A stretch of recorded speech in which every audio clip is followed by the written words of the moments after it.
व्याख्यामुद्रां करसरसिजैः पुस्तकं शङ्खचक्रे बिभ्रद्भिन्न स्फटिकरुचिरे पुण्डरीके निषण्णः अम्लानश्रीरमृतविशदैरंशभिप्लावयन् मामाविर्भूयात् अनगमहिमा मानसे वागधीशः नमस्ते प्राणेश प्रणत विभवायावनिमगाः नमः स्वामिन्न रामप्रियतमनमन् गुरुगुण नमस्तुभ्यं भीमप्रबलतम कृष्णेष्ट भगवन् नमः श्रीमन्मध्वप्रदिश सुदर्शन्नो जय जय श्रीगुरुभ्यो नमः नारायणं सुरगुरुं जगदेकनाथं भक्तप्रियं सकललोकनमस्कृतं च त्रैगुण्यवर्जितमजं विभुमाद्यमीशं वन्दे भवग्रम् अमरासुरसिद्धवन्द्यं नारायणं नमस्कृत्य नरं चैव नरोत्तमं देवीं सरस्वतीं व्यासं ततो जयमुदीरये ವೇದವ್ಯಾಸರ ಮಹಾಭಾರತದ ಚಿಂತಕರಿಗೆ ವಂದನೆಗಳು. ಶಾಂತಿ ಪರ್ವದ 144ನೆಯ ಪ್ರವಚನ. ಬಹಳ ಅದ್ಭುತವಾದಂತಹ ಚಿಂತನೆಯನ್ನು ಧರ್ಮರಾಜ ಭೀಷ್ಮರಲ್ಲಿ ಕೇಳಿದ್ದಾನೆ. ಎಂತಹ ಕರ್ಮಗಳ ಅನುಷ್ಠಾನಗಳಿಂದ ಮನುಷ್ಯ ತನ್ನ ಸಂಕಷ್ಟಗಳಿಂದ ಪಾರಾಗ್ತಾನೆ, ಬಿಡುಗಡೆಯನ್ನು ಪಡಿತಾನೆ, ತೊಂದರೆಗಳಿಂದ ದೂರ ಆಗ್ತಾನೆ, ತಾಪತ್ರಯ ಮುಕ್ತನಾಗ್ತಾನೆ ಅನ್ನುವುದರ ಬಗ್ಗೆ ಕೇಳುತ್ತಾ ಅನೇಕ ಆಶ್ರಮ ಧರ್ಮಗಳ ಬಗ್ಗೆ ಭೀಷ್ಮರು ತಿಳಿಸಿಕೊಟ್ಟು ಇದರಿಂದೆಲ್ಲ ತೊಂದರೆಗಳು ನಿವೃತ್ತಿ ಆಗ್ತದೆ, ದುರ್ಗಾಣ್ಯತಿ ತರಂತಿತೆ ದುರ್ಗಾಣ್ಯತಿ ತರಂತಿತೆ ಅಂತ ಹೇಳುತ್ತಾ ಪ್ರತಿ ಮಾತುಗಳಲ್ಲಿಯೂ ತೊಂದರೆ ನಿವೃತ್ತಿಯ ಬಗ್ಗೆ ಭರವಸೆ ಗೆರೆಯನ್ನು ಭೀಷ್ಮರು ಕೊಟ್ಟಿದ್ದಾರೆ. ಶಾಸ್ತ್ರಗಳಲ್ಲಿ ಇದಕ್ಕೆಲ್ಲ ಪುನರುಕ್ತಿ ಅಂತೇಳಿ ದೋಷ ಅಂತ ಹೇಳುವುದಿಲ್ಲ, ಮತ್ತೆ ಮತ್ತೆ ಯಾಕೆ ಹೇಳಬೇಕು ಅಂತ ಕೇಳುವುದಿಲ್ಲ. ಮತ್ತೆ ಮತ್ತೆ ನಮಸ್ಕಾರ ಶಬ್ದ ಹೇಳಿದ ಹಾಗೆ ಅದನ್ನು ಅಭ್ಯಾಸ ಅಂತಾರೆ. ಅಭ್ಯಾಸ ಯಾಕೆಂದ್ರೆ ಖಂಡಿತವಾಗಿಯೂ ನಿವೃತ್ತಿಯ ನೆಲೆ ಅಲ್ಲಿ ಇದೆ ಎನ್ನುವುದನ್ನು ತೋರಿಸಿಕೊಡ್ಲಿಕ್ಕೆ. ಹಾಗೆ ಹೇಳುತ್ತಾ ಭೀಷ್ಮರು ಕೊನೆಗೆ ಪರಮೋಚ್ಚವಾದ ಒಂದು ವೇದಾಂತ ಧರ್ಮವನ್ನು ಕಿವಿ ಕೇಳಬೇಕಾದಿದ್ದು ಎಲ್ಲರೂ ಹೇಳಿಬಿಟ್ರು. ಕೃಷ್ಣನಿಗೆ ಯಾರು ಸೇವೆಯನ್ನು ಸಮರ್ಪಿಸುತ್ತಾರೋ ಅವರು ನಿಜವಾಗಿ ಎಲ್ಲ ಸಮಸ್ಯೆಗಳಿಂದ ಪಾರಾಗ್ತಾರೆ ಅಂತ. ಇದು ಕೊನೆಯ ಘಟ್ಟದಲ್ಲಿ ಹೇಳಿದ ಭೀಷ್ಮರಿಗೆರೆ. ಅನೇಕ ಕರ್ಮಗಳನ್ನು ಹೇಳುತ್ತಾ ಕೊನೆಗೆ ಕೃಷ್ಣನ ಚಿಂತನೆಯನ್ನು ಮಾಡಿಬಿಟ್ರು. ಕೃಷ್ಣ ಚಿಂತನೆಯನ್ನು ಮಾಡುವ ಮುಂಚೆ ನಾರಾಯಣನ ಬಗ್ಗೆ ಮಾತಾಡಿತು. ನಾರಾಯಣನನ್ನು ಯಾರು ನಂಬುತ್ತಾರೆ ಅವರಿಗೆ ಅಡ್ಡಿ ಆತಂಕಗಳು ನಿವೃತ್ತಿಗೊಳ್ಳುತ್ತವೆ ಅಂತ ಹೇಳಿಬಿಟ್ರು. ನಾರಾಯಣ ಅಂದ್ರೆ ಎಲ್ಲಿದ್ದಾನೆ? ಎಲ್ಲ ಶ್ರುತಿಗಳ ಒಕ್ಕೊರಳವಾದದು ನಾರಾಯಣಂ ಮಹಾಜ್ಞೇಯಂ ವಿಶ್ವಾತ್ಮಾನಂ ಪರಾಯಣಂ ಅಂತ. ಎಲ್ಲರಿಗೂ ಪರಮೋಚ್ಚವಾದ ಆಸರಿಯಾದ ಲಾಸ್ಟ್ ಡೆಸ್ಟಿನೇಷನ್ ಅಂತ. ಅದರ ಆಚೆಗೆ ಇಲ್ಲ ಹೋಗ್ಲಿಕ್ಕೆ. ಸತ್ಯಲೋಕದವರೆಗೂ ಹೋದವರಿಗೆ ಹಿಂದೆ ಬರ್ಲಿಕ್ಕುಂಟು ಪುನರಾವರ್ತಿನೋ ಅರ್ಜುನ ಬ್ರಹ್ಮಭುವನ ಲೋಕ ಅಂತ ಕೃಷ್ಣ ಹೇಳುತ್ತಾನೆ. ಯದ್ಗತ್ವಾನ ನಿವರ್ತಂತೆ ತದ್ಧಾಮ ಪರಮಮ್ಮ ಅಂತ ಹಿಂದೆ ಬಾರದ ಲೋಕ ವೈಕುಂಠ ನನ್ನ ಸ್ಥಾನ ಇದೆ ಅಂತ ಹೇಳಿಬಿಟ್ಟವ. ಅದು ನಾರಾಯಣನ ಚಿಂತನೆ. ಆದ್ರಿಂದ ನಾರಾಯಣ ಪರಾಯಣ. ಅವನು ವಿಶ್ವಾತ್ಮ, ಸರ್ವತ್ರ ತುಂಬಿದ್ದಾನೆ, ಎಲ್ಲರೊಳಗೂ ಇದ್ದಾನೆ. ಈಶ್ವರ ಸರ್ವಭೂತಾನಾಂ ಹೃದ್ದೇಶ ಅರ್ಜುನ ತಿಷ್ಠತಿ ಹೇಳಿದಾಗೆ ಮೈ ಸರ್ವಮಿದಂ ಪ್ರೋತಂ ಸೂತ್ರೇ ಮಣಿಗಣಾಯಿಮ ಅಂತ ಕೃಷ್ಣ ಹೇಳಿಕೊಂಡಾಗೆ ಅವನನ್ನೇ ಪೂರ್ಣವಾಗಿ ತಿಳಿಲಿಕ್ಕಿರುವುದು, ಮುಖ್ಯವಾಗಿ ತಿಳಿಲಿಕ್ಕಿರುವುದು, ಕೊನೆಯವರೆಗೂ ತಿಳಿಲಿಕ್ಕಿರುವುದು ಅಂತ ತಿಳಿಯಬೇಕಾದ ಸಂಗತಿಗಳಲ್ಲಿ ದೊಡ್ಡ ಸಂಗತಿ ನಾರಾಯಣ. ನೀವು ಮತ್ತೆ ಯಾರನ್ನು ಬೇಕಾದ್ರೆ ತಿಳಿಯಿರಿ, ಬಿಡಿರಿ, ಅದು ಮುಖ್ಯ ಅಲ್ಲ. ಬಿಡುಗಡೆಯ ಮೋಕ್ಷದ ದಾರಿಗಾಗಿ ವಿಶೇಷವಾಗಿ ಚಿಂತನೆಗೆ ಯೋಗ್ಯನಾದವ ನಾರಾಯಣಂ ಮಹಾಜ್ಞೇಯಂ. ಅದನ್ನೇ ಅಥಾತೋ ಬ್ರಹ್ಮ ಜಿಜ್ಞಾಸ ಅಂತ ಸೂತ್ರ ಶುರು ಮಾಡಿತು. ಆತ್ಮಾವರೇ ದ್ರಷ್ಟವ್ಯ ಶ್ರೋತವ್ಯ ಮಂತವ್ಯ ನಿಧಿಧ್ಯಾಸಿತವ್ಯ ಅಂತ ಹೇಳಿದ್ರು. ಇಲ್ಲಿ ನೋಡಿ ಆತ್ಮಶಬ್ದವನ್ನಾಗಿ ವಿಶ್ವಾತ್ಮ ಅಂತ ಹೇಳಿದ್ರು. ಬ್ರಹ್ಮಶಬ್ದಕ್ಕೆ ಪರಾಯಣ ಅಂತ ಉಲ್ಲೇಖ ಮಾಡಿದ್ರು. ಹಾಗಾಗಿ ನಾರಾಯಣನ ಬಗ್ಗೆ ಯಾರು ಪೂರ್ಣವಾಗಿ ತಮ್ಮನ್ನು ಸಮರ್ಪಿಸಿಕೊಳ್ಳುತ್ತಾರೆ, ಇಷ್ಟಪಡುತ್ತಾರೆ, ಸೇವೆ ಮಾಡುತ್ತಾರೆ, ನಂಬುತ್ತಾರೆ, ಅವರಿಗೆ ಎಲ್ಲ ಸಮಸ್ಯೆ ಪರಿಹಾರ ಆಗ್ತದೆ ಅಂತ ಹೇಳಿದ ಭೀಷ್ಮ ಕೊನೆಗೆ ಆ ನಾರಾಯಣನೇ ಇವ ಅಂತ ಹೇಳಿ ಕೃಷ್ಣನ ಬಗ್ಗೆ ತೋರಿಸಿಬಿಟ್ಟ. ಯಯೇಷಃ ಪುಂಡರೀಕಾಕ್ಷಃ ಅಂತ ಹೇಳಿ ಬಹಳ ಅದ್ಭುತವಾಗಿ ನಿಮ್ಮನ್ನೇ ಯಾವತ್ತು ಪ್ರೀತಿಸುವ, ನಿಮ್ಮ ಎಲ್ಲ ಆಗಿರುವ ಗೆಳೆಯ, ಉದ್ಧಾರಕ, ನೇತೃ, ಸಂಬಂಧಿ, ಆಪ್ತ, ಆತ್ಮೀಯ, ಆರಾಧ್ಯ ಎಲ್ಲವೂ ಆಗಿರತಕ್ಕಂಥ ಆ ಕೃಷ್ಣನೇ ಆ ನಾರಾಯಣ, ಆ ನಾರಾಯಣನೇ ಆ ಕೃಷ್ಣ ಅಂತ ಕೃಷ್ಣೋ ನಾರಾಯಣ ಸ್ವಯಂ ಅಂತ ಏನು ವೇದಾಂತ ಶಾಸ್ತ್ರ ಹೇಳುತ್ತದೆ ಅದನ್ನು ಭೀಷ್ಮ ಸ್ಪಷ್ಟವಾಗಿ ತಿಳಿಸಿದ್ದಾನೆ. ಇನ್ನಾದರೂ ಇತರರ ಬಗ್ಗೆ ಹೆಚ್ಚು ಕಡಿಮೆ ವಾದಗಳನ್ನು ಹೇಳುವುದನ್ನು ನಿಲ್ಲಿಸಿ ಬಿಡಬಹುದು. ಒಕ್ಕರಳ ವಾದವನ್ನು ನೋಡಿಕೊಂಡಾಗ ಎಲ್ಲಿ ಬದಲಾಗ್ತಾರೆ? ಕೇಳಿದವರು ಕೇಳುವುದಿಲ್ಲ, ಕೇಳಿಸಿಕೊಂಡರೂ ಅದನ್ನು ಲೇವಡಿ ಮಾಡುತ್ತಾರೆ. ಭೀಷ್ಮರ ಮಾತುಗಳಿಗೆ, ಕೃಷ್ಣನ ಮಾತುಗಳಿಗೆ ಜನ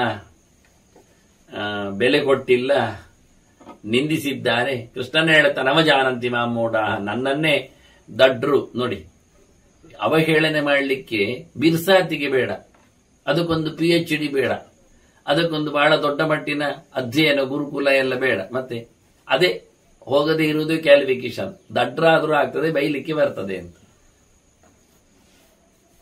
10 ವರ್ಷ ಆದ್ರೂ 1ನೇ ಕ್ಲಾಸ್ ಆಗಿಬಿಡ್ತಾರೆ. ಆದ್ರೂ ಮಾತಿನಲ್ಲೇನು ಉದ್ದ ಹೇಳ್ತಾರೆ.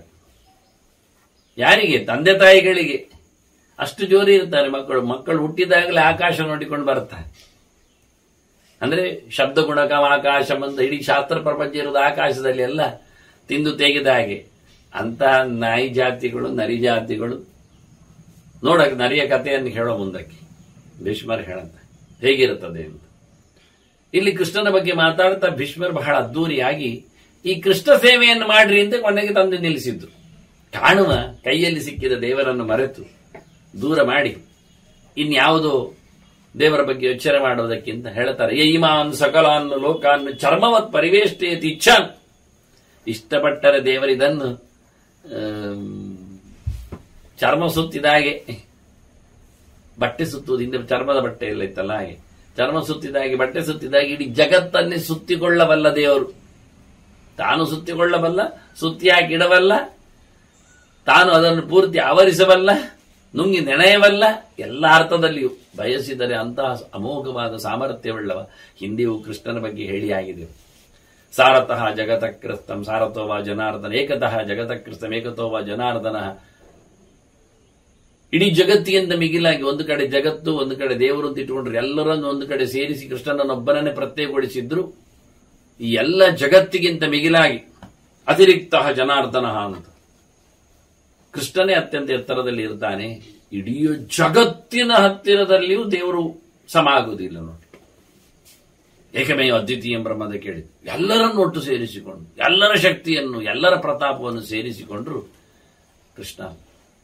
ಹಾಗಾಗಿ ಹೇಳುತ್ತಾನೆ, ಬಯಸಿದರೆ ಭಗವಂತ ಇಚ್ಛನ್ ಪ್ರಭು ಅಚಿಂತ್ಯಾತ್ಮ ಗೋವಿಂದ ಪುರುಷೋತ್ತಮ, ಸರ್ವೋತ್ತಮನಾದವ.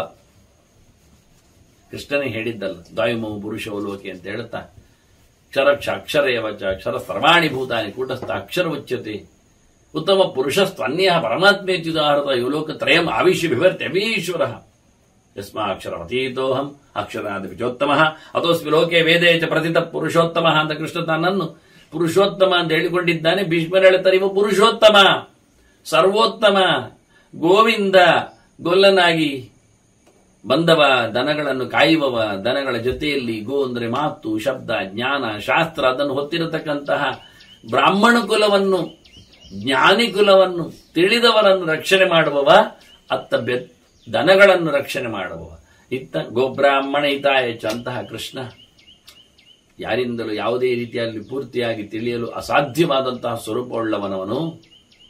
ಅವನು ನಿಮ್ ಜೊತೆಯಲ್ಲೇ ಇದ್ದಾನೆ, ನಿಮಗೆ ಸಹಾಯ ಮಾಡುತ್ತಾ ಇದ್ದಾನೆ ಬೇಕಾದಷ್ಟು. ನಿನಗೆ ಮಾತ್ರ ಅಲ್ಲ, ವಿಶೇಷವಾಗಿ ಅರ್ಜುನನ ಮಿತ್ರನಾಗಿ ಸ್ಥಿತಃ ಪ್ರಿಯಹಿತೆ ನಿತ್ಯಂ, ಸ್ಥಿತಃ ಪ್ರಿಯಹಿತೆ ಜಿಷ್ಣೋ ಸಯೇವ ಪುರುಷರ್ಷವ. ಅವನೇ ನಿಮ್ಮವ, ವಿಶೇಷವಾಗಿ ಅರ್ಜುನನ ಸಾರಥಿಯಾಗಿ ಬಂದವ, ನಿಮಗೆಲ್ಲ ಇಷ್ಟನಾಗಿ ನಿಂತವ. ಯಾವತ್ತು ನೋಡಿ ಎಷ್ಟು ದೊಡ್ಡ ಘೋಷಣೆ ಮಾಡಿದ್ದಾನೆ ಅಂತ ಭೀಷ್ಮ ಕಿವಿಯಾರಿ ಕೇಳಿದ್ದಾನೆ. ಸಂಧಾನದ ಹೊತ್ತಿನಲ್ಲಿ ಮಮ ಪ್ರಾಣಾಹಿ ಪಾಂಡವ ಅಂತ ಹೇಳಿಬಿಟ್ಟಿದ್ದಾನೆ ಕೃಷ್ಣ. ಪಾಂಡವರು ನನ್ನ ಪ್ರಾಣಗಳು ಅಂತ. ಅಷ್ಟು ಪ್ರೀತಿಯ ಬಗ್ಗೆ ಕೃಷ್ಣ ಇದ್ದಾನೆ ನಿಮಗೆ. ರಾಜನ್ ತವ ಯಜುಶ್ರೇಷ್ಠ ವೈಕುಂಠ ಪುರುಷರ್ಷಭ ಯಯೇನಂ ಸಂಶ್ರಯಂತೀಗ ಭಕ್ತ್ಯ ನಾರಾಯಣಂ ಹರಿಂ ತೇ ತರಂತೀಹ ದುರ್ಗಾಣಿ ನಚಾತ್ರಸ್ತಿ ವಿಚಾರಣ. ಇಲ್ಲಿ ಡೌಟೇ ಇಲ್ಲ, ಚರ್ಚೆ ಇಲ್ಲ, ಚಿಂತನೆ ಇಲ್ಲ, ಏನು ಆಕ್ಷೇಪಗಳಿಲ್ಲ, ಮತ್ತೆ ಉತ್ತರ ಕೊಡಬೇಕಾಗಿಲ್ಲ. ಭೀಷ್ಮರು ಹೇಳುದು ಗ್ಯಾರಂಟಿಯಾಗಿ ಹೋದ ಸಂಗತಿ. ನಾರಾಯಣಂ ಹರಿಂ ಅದೇ ಶಬ್ದ ಆಗ್ತಾರೆ. ಮತ್ತೆ ಏನಂ ಸಂಶ್ರಯಂತೀಗ ಭಕ್ತ್ಯ ನಾರಾಯಣಂ ಹರಿಂ ವೈಕುಂಠ ಪುರುಷರ್ಷಭ ಯದುಶ್ರೇಷ್ಠ. ಯಾದವರಲ್ಲಿ ಹುಟ್ಟಿ ಬಂದವ, ಗೊಲ್ಲರಕೆಯಲ್ಲಿ ಬೆಳೆದು ನಿಂತವ, ನಿಮ್ಮ ಜೊತೆಯಲ್ಲಿ ಪ್ರೀತಿಯ ವಿಶ್ವಾಸದಲ್ಲಿ ನಿಂತವ, ಅರ್ಜುನನಿಗೆ ಸಾರಥಿಯಾಗಿ ಬಂದವ, ಅವನೇ ನಾರಾಯಣ. ಅವನನ್ನು ಪರಿಪೂರ್ಣವಾಗಿ ನೀವು ಸೇವೆ ಮಾಡಿದರೆ, ಕೃಷ್ಣ ಹೇಳಿದ್ದೇಗೆ ಮನಮನಾಭವ ಮದ್ಭಕ್ತ ಮಧ್ಯಾಜಿ ಮಾಂ ನಮಸ್ಕುರು ಸರ್ವಧರ್ಮಾನ್ ಪರಿತ್ಯಜ್ಯ ಮಮೇಕಂ ಶರಣವ್ರಜ ಅನನ್ಯ ಚಿಂತೆಯಂತೋಮ ಮೇ ಜನ ಪರಿಭಾಸದೆ ದೇಶ ನಿತ್ಯಾಭಿಯುಕ್ತಾನ. ಎಷ್ಟು ಮಾತುಗಳು ಬೇಕು ಕೃಷ್ಣ ಹೇಳಿದ್ದನ್ನು. ಅದನ್ನಿಲ್ಲಿ ಸಂಶ್ರಯಂತಿ ಅಂತ ಹೇಳಿದ್ರು. ಪರಿಪೂರ್ಣವಾಗಿ ನೀನು ಕೃಷ್ಣನಿಗೇನೆ ಎಲ್ಲ ಸೇವೆಗಳನ್ನು ಸಮರ್ಪಿಸಿಕೊಂಡರೆ ಖಂಡಿತವಾಗಿ ಎಲ್ಲ ಸಮಸ್ಯೆಗಳಿಂದಲೂ ಪಾರಾಗ್ತೀಯ. ವಿದ್ಯೆಯವರಿಗೆ ವಿದ್ಯೆ ಬರ್ತದೆ, ಬುದ್ಧಿ ನೆಟ್ಟಗೆ ಆಗ್ತದೆ, ಹುಚ್ಚು ಹರಿದು ಹೋಗ್ತದೆ, ಸುಖ ಸಿಗುತ್ತದೆ, ತಾಪತ್ರಯ ನಿವೃತ್ತಿಗೊಳ್ಳುತ್ತದೆ, ಸಂಸಾರದಿಂದ ಬಿಡುಗಡೆ ಆಗ್ತದೆ, ಮೋಕ್ಷಾನಂದ ಕೈಗೆ ಲಭ್ಯವಾಗ್ತದೆ. ಏನು ಬೇಕಾಗ್ತದೆ ಹೇಳ್ತಾನೆ. ಬಹುವಚನದಿಂದ ದುರ್ಗಾಣಿ ಅಂದರೆ ಎಲ್ಲ ದುಃಖ ದುಮ್ಮಾನಗಳ ಚೇಷ್ಟೆಗಳು ಯಾವುದು ಇಲ್ಲ ಆಗ್ತದೆ. ನಿರಂತರವಾದ ಆನಂದದ ಪ್ರಾಪ್ತಿಗೆ ಕೃಷ್ಣನೊಬ್ಬನೇ ಪರಮೋಚ್ಚವಾದ ಆಸರೆ ಅನ್ನುವ ಘಂಟಾಘೋಷವಾದ ಚಿಂತನೆಯನ್ನು ಕೊನೆಯ ಕ್ಷಣದಲ್ಲಿ ಅಸ್ಮಿನ್ ನರ್ಪಿತ ಕರ್ಮಾಣ ಸರ್ವಭಾವೇನ ಭಾರತ ಕೃಷ್ಣೇ ಕಮಲಪತ್ರಾಕ್ಷೆ ದುರ್ಗಾಣ್ಯತಿ ತರಂತಿದೆ. ಮಾಡುವ ಎಲ್ಲ ಕೆಲಸಗಳನ್ನು ಅವನಿಗೆ ಸಮರ್ಪಿಸು. ಆದ್ರಿಂದಲೇ ಕೊನೆಯಲ್ಲಿ ಕೃಷ್ಣಾರ್ಪಣ ಮಸ್ತು ಅಂತ ಎಲ್ಲರೂ ಹೇಳುವುದು. ಈಗ ಕೆಲವರಿಗೆಲ್ಲ ದೊಂಡೆ ಹೆಚ್ಚು ಕಡಿಮೆ ಆಗಿಬಿಟ್ಟಿದೆ, ಬರುವುದಿಲ್ಲ ಅವರಿಗೆ. ಅದೆಂತದಕ್ಕೆ ಹೇಳಿಕೊಂಡು ಕೃಷ್ಣ ಶಬ್ದವನ್ನು ಹೇಳದೆ ಬ್ರಹ್ಮೋರ್ಪಣ ಮಸ್ತು ಎಂದು ಕೊದಂಟಿ ಮಾಡ್ತಾರೆ. ಅದಕ್ಕೆಲ್ಲ ಪ್ರಮಾಣಗಳ ರಾಶಿಯನ್ನು ಉಲ್ಲೇಖ ಮಾಡಲಿಕ್ಕೆ ನೋಡ್ತಾರೆ. ಪ್ರಯೋಜನ ಏನಾಗಲಿಲ್ಲ. ಕೃಷ್ಣನೇ ಬಾಯಿ ಬಿಟ್ಟು ಹೇಳಿದ್ನಲ್ಲ, ಯತ್ ಕರೋಷಿ ಯದ್ ಅಶ್ನಾಸಿ ಯದ್ ಜುಹೋಸಿ ದದಾಸಿ ಯದ್ ತಪಸ್ಯಸಿ ಕೌಂತೆ ತತ್ ಕುರುಶ್ವ ಮದರ್ಪಣಂ ಅಂತ ನಂಗೆ ಕೊಡು ಅಂತ ಹೇಳಿದವ ಬಾಯಿ ಬಿಟ್ಟು. ಏನು ಮಾಡಿದ್ರು ನನಗೆ ಸಿಗ್ತದೆ ಅಂತಲೂ ಹೇಳಿದ್ದ. ಅಹಮಿಗೆ ಸರ್ವೇ ಜ್ಞಾನ ಭೋಗ್ತಾರೆ. ಆದ್ರೆ ಆ ಶಬ್ದ ಹೇಳಿಕೊಡ್ಲಿಕ್ಕೆ ಏನು ಮಂಡೆ ಮಾರಿ ಆಗ್ತದೆ. ಇನ್ನು ಯಾರ್ಯಾರೋ ಶಬ್ದವನ್ನಲ್ಲಿ ಕುರುಳಿರಿಸ್ತಾರೆ ಅರ್ಪಣಕ್ಕೆ. ಸಾಂಬ ಸದಾಶಿವ ಸಮರ್ಪ ಎಂತೆಂದೂ ಶಬ್ದಗಳನ್ನು ಇಷ್ಟು ದೊಡ್ಡ ಹಾಕಿ ನೋಡಿ. ಯಾರು ಒಬ್ಬರಲ್ಲ, ತಿಳ್ಕೊಳ್ಳಿ. ಅವನೇ ಇವನು ಹೇಳುವುದಾಗಿದ್ದ ಕೃಷ್ಣ ಎಷ್ಟೋ ಸರ್ತಿ ಹೇಳ್ತಿದ್ದ, ನಾನೇ ಅವನು ಇವನೇ ಅವನು ಅಂತ. ಎಲ್ಲಿ ಹೇಳಲಿಲ್ಲ. ಅಶ್ವತ್ಥಾಮನ ಜೊಟ್ಟು ಹಿಡ್ಕೊಂಡು ಅವನನ್ನು ಗಡ ನಡಗಿಸಿ ಬಿಟ್ಟವ ಕೃಷ್ಣ. ಅಶ್ವತ್ಥಾಮ ಯಾರು ಗೊತ್ತುಂಟಲ್ಲ ನಿಮಗೆ? ಶಿವನೇ ಹುಟ್ಟಿತ್ತು. ಕೃಷ್ಣ ಏನ್ ಮಾಡಿದ? ಶಾಪ ಹಾಕಿ ಅವನನ್ನು ಕಜ್ಜಿ ಮುರುಕನನ್ನಾಗಿಸಿ ಹೊರಗೆ ದಬ್ಬು ಅಂತ ದಬ್ಬಿದ. ದುರ್ಯೋಧನನಿಗೆ ಇಷ್ಟವಾಗುವಂತೆ ಬೆಂಕಿ ಹಾಕಿದ್ದ ಕೂಳ ಖಳ ಅಂತ ಹೇಳಿಕೊಂಡವನನ್ನು ಇವತ್ತು ಅಶ್ವತ್ಥಾಮನ ಆ ಕಪ್ಪು ಚುಕ್ಕಿ ಅಳಿಸ್ಲಿಕ್ಕೆ ಆಗಲಿಲ್ಲ. ಮತ್ತೇನು ನಾನೇ ನೀನು ಅಂತ ಹೇಳಿಕೊಂಡವನ ತಬ್ಬಿಕೊಂಡೇನು? ಪ್ರೀತಿ ವಿಶ್ವಾಸವನ್ನು ತೋರಿಸಿದ್ದ ಕೃಷ್ಣ ಬೇಕಾದಷ್ಟು. ಆದರೆ ಕೊನೆಯ ಗಳಿಗೆಯಲ್ಲಿ ಅವನು ಮಾಡಿದ ಅತ್ಯವಚಾರವನ್ನು ಯಾವತ್ತು ಯಾರು ಎಲ್ಲಿಯೂ ಕ್ಷಮಿಸುವುದಿಲ್ಲ. ಮತ್ತೆ ದುರ್ವಾಸ ಅವರ ಬಗ್ಗೆ ತಾತ್ಯಪುರ ಮಾಡಿ ಅವನು ಅಂಬರೀಷನ ಪ್ರಕರಣದಲ್ಲಿ ಏಕಾದಶಿಯ ಚಿಂತನೆಯಲ್ಲಿ ಅವನು ಹುಡಿ ಆಗಿಬಿಟ್ಟ. ಕೊನೆಗೆ ಏನಾಯ್ತು? ಅಹಂಕಾರ ತೋರಿಸಿ, ದರ್ಪ ತೋರಿಸಿ. ಹಾಗೆ ಹೇಳಿದ್ದೇನು ಕೃಷ್ಣ? ನಾನೇ ನೀನು, ನೀನೇ ನಾನು ಅಂತ ಎಲ್ಲಿರಿ ಹರ ಹರಿಯ ಭೇದ ಅಂತ ಹೇಳಿಕೊಂಡು ಅಭೇದ ಅಂತ ಹೇಳಿಕೊಂಡು ಬೊಬ್ಬೆ ಹೊಡೆಯುವ ಕಥೆಗಳು. ಚಿಂತನೆ ಮಾಡಿಕೊಳ್ಳಿ. ಅದರಲ್ಲಿ ಬಾಯಿ ಬಿಟ್ಟು ಹೇಳ್ತಾನೆ ಭೀಷ್ಮ, ಸಮರ್ಪಿಸು ಮಾರಾಯ ಅವನಿಗೆಲ್ಲ ಸಂಗತಿಗಳನ್ನು ಅಂತ. ಏನಿದ್ದರೂ ಅವನ ಅಡಿದಾವರೆಯಲ್ಲಿ ಹಾಕಿಬಿಡು. ಅಸ್ಮಿನ್ ಅರ್ಪಿತ ತೋರಿಸ್ತಾ ಇದ್ದಾನೆ ಕೃಷ್ಣನನ್ನು. ಅವನ ಬೆನ್ನೆಯಿಂದ ಹೇಳಿದ್ದಲ್ಲ ಸಂಗತಿಗಳಲ್ಲೆಲ್ಲ. ಅಲ್ಲ ಅಂದ್ರೆ ಕೃಷ್ಣ ಹೇಳ್ತಿದ್ದೆ, ಅಲ್ಲಪ್ಪ ಅಲ್ಲಪ್ಪ ಅಲ್ಲಪ್ಪ ನನಗಲ್ಲ ನಾನಿಲ್ಲ ಹೇಳ್ತಿದ್ದ. ಇಷ್ಟೆಲ್ಲ ಬಾರಿ ಅಲ್ಲಿ ಅಗ್ರಪೂಜಿಯಲ್ಲಿ ಎಲ್ಲ ಸೇರಿಕೊಂಡಾಗ, ಇಲ್ಲಿ ಮತ್ತೆ ಎಲ್ಲರೂ ಸೇರಿ ನಿಂತಾಗ ಭೀಷ್ಮನಿಗೆ ಮುಲಾಜಿಲ್ಲ ರೀ. ಗಡ್ದಾಗಿ ಗಟ್ಟಿಯಾಗಿ ನೆಲೆಗೊಂಡಾಗಲೂ ಅವನಿಗೇನು ಮುಲಾಜಿಲ್ಲ. ಯಾಕೆ? ತಾಕತ್ತಿದೆ ನೀವು ಹೇಳಬಹುದು. ಮಲಗಿ ಬಿದ್ದುಕೊಂಡಿದ್ದಲ್ಲಿ ಅವನಿಗೇನು ಮುಲಾಜಿಲ್ಲ ಹೇಳಲಿಕ್ಕೆ. ನಗೆ ನಾಚಿಕೆ ಇಲ್ಲ. ಶಾಸ್ತ್ರ ಸಂಗತಿಯನ್ನು ಒಪ್ಪಿದ್ದನ್ನು ಎಲ್ಲರಿಗೆ ಹೇಳುವುದರಲ್ಲಿ ಏನರ್ಥ ಇಲ್ಲ. ಹಾಗಾಗಿ ನಾನು ಆ ಗೆರೆಗಳನ್ನು ನೇರವಾಗಿ ಅನುವಾದ ಮಾಡಿ ತಮಗೆ ಹೇಳ್ತಾ ಇರುವಂತದ್ದು. ಇನ್ನಾದರೂ ಎಚ್ಚೆತ್ತುಕೊಳ್ಳಿ, ಕೇಳಿಕೊಳ್ಳಿ, ಹೇಳಿಕೊಳ್ಳಿ, ತಪ್ಪು ದಾರಿಗಳನ್ನು ಮರೆತು ಬಿಡಿ. ಅಸ್ಮಿನ್ ಅರ್ಪಿತ ಕರ್ಮಾಣ, ಒಂದವನಿಗೆ ಕೊಡ್ತೇನೆ, ಅಷ್ಟಮಿಯೊಂದವನಿಗೆ ಮಾಡುವ, ಮತ್ತೆಲ್ಲ ಬೇರೆಯವರಿಗೆಲ್ಲ ಇರಲಿ, ಅದೆಲ್ಲ ಆಗುವುದಿಲ್ಲ. ಅಸ್ಮಿನ್ ಅರ್ಪಿತ ಕರ್ಮಾಣ ಅಂತ ಎಲ್ಲಾ ಕೆಲಸಗಳನ್ನು ಅವನಿಗೆ ಕೊಡು, ಸರ್ವಭಾವೇನ, ಪೂರ್ತಿ ಪ್ರೀತಿಯಿಂದ. ಶಾರಾಗಿ ಹೋಗಬಾರದು ಬತ್ತಿಗಳು, ಅವನನ್ನು ಪ್ರೀತಿಸ್ತೇನೆ ಅದೇನು ಯಾವುದೂ ಇಲ್ಲ.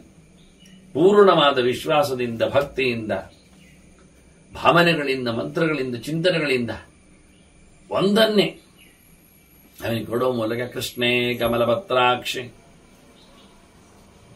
ಅವರ ಕರಾರುವಾಗ ಕೃಷ್ಣ ಚಿಂತನೆಯನ್ನು ಮಾಡ್ತಾ ಇಂತಹ ಇವನಿಗೆ ಎಲ್ಲವನ್ನು ನೀನು ಸಮರ್ಪಿಸಿಕೊಂಡ್ರೆ ಎಲ್ಲಾ ದುಃಖಗಳು, ದುರಿತಗಳು, ತಪ್ಪುಗಳು, ಪಾಪಗಳು, ಹಾಳುಗಳು ನಿರ್ಮೂಲಗೊಳ್ಳುತ್ತವೆ.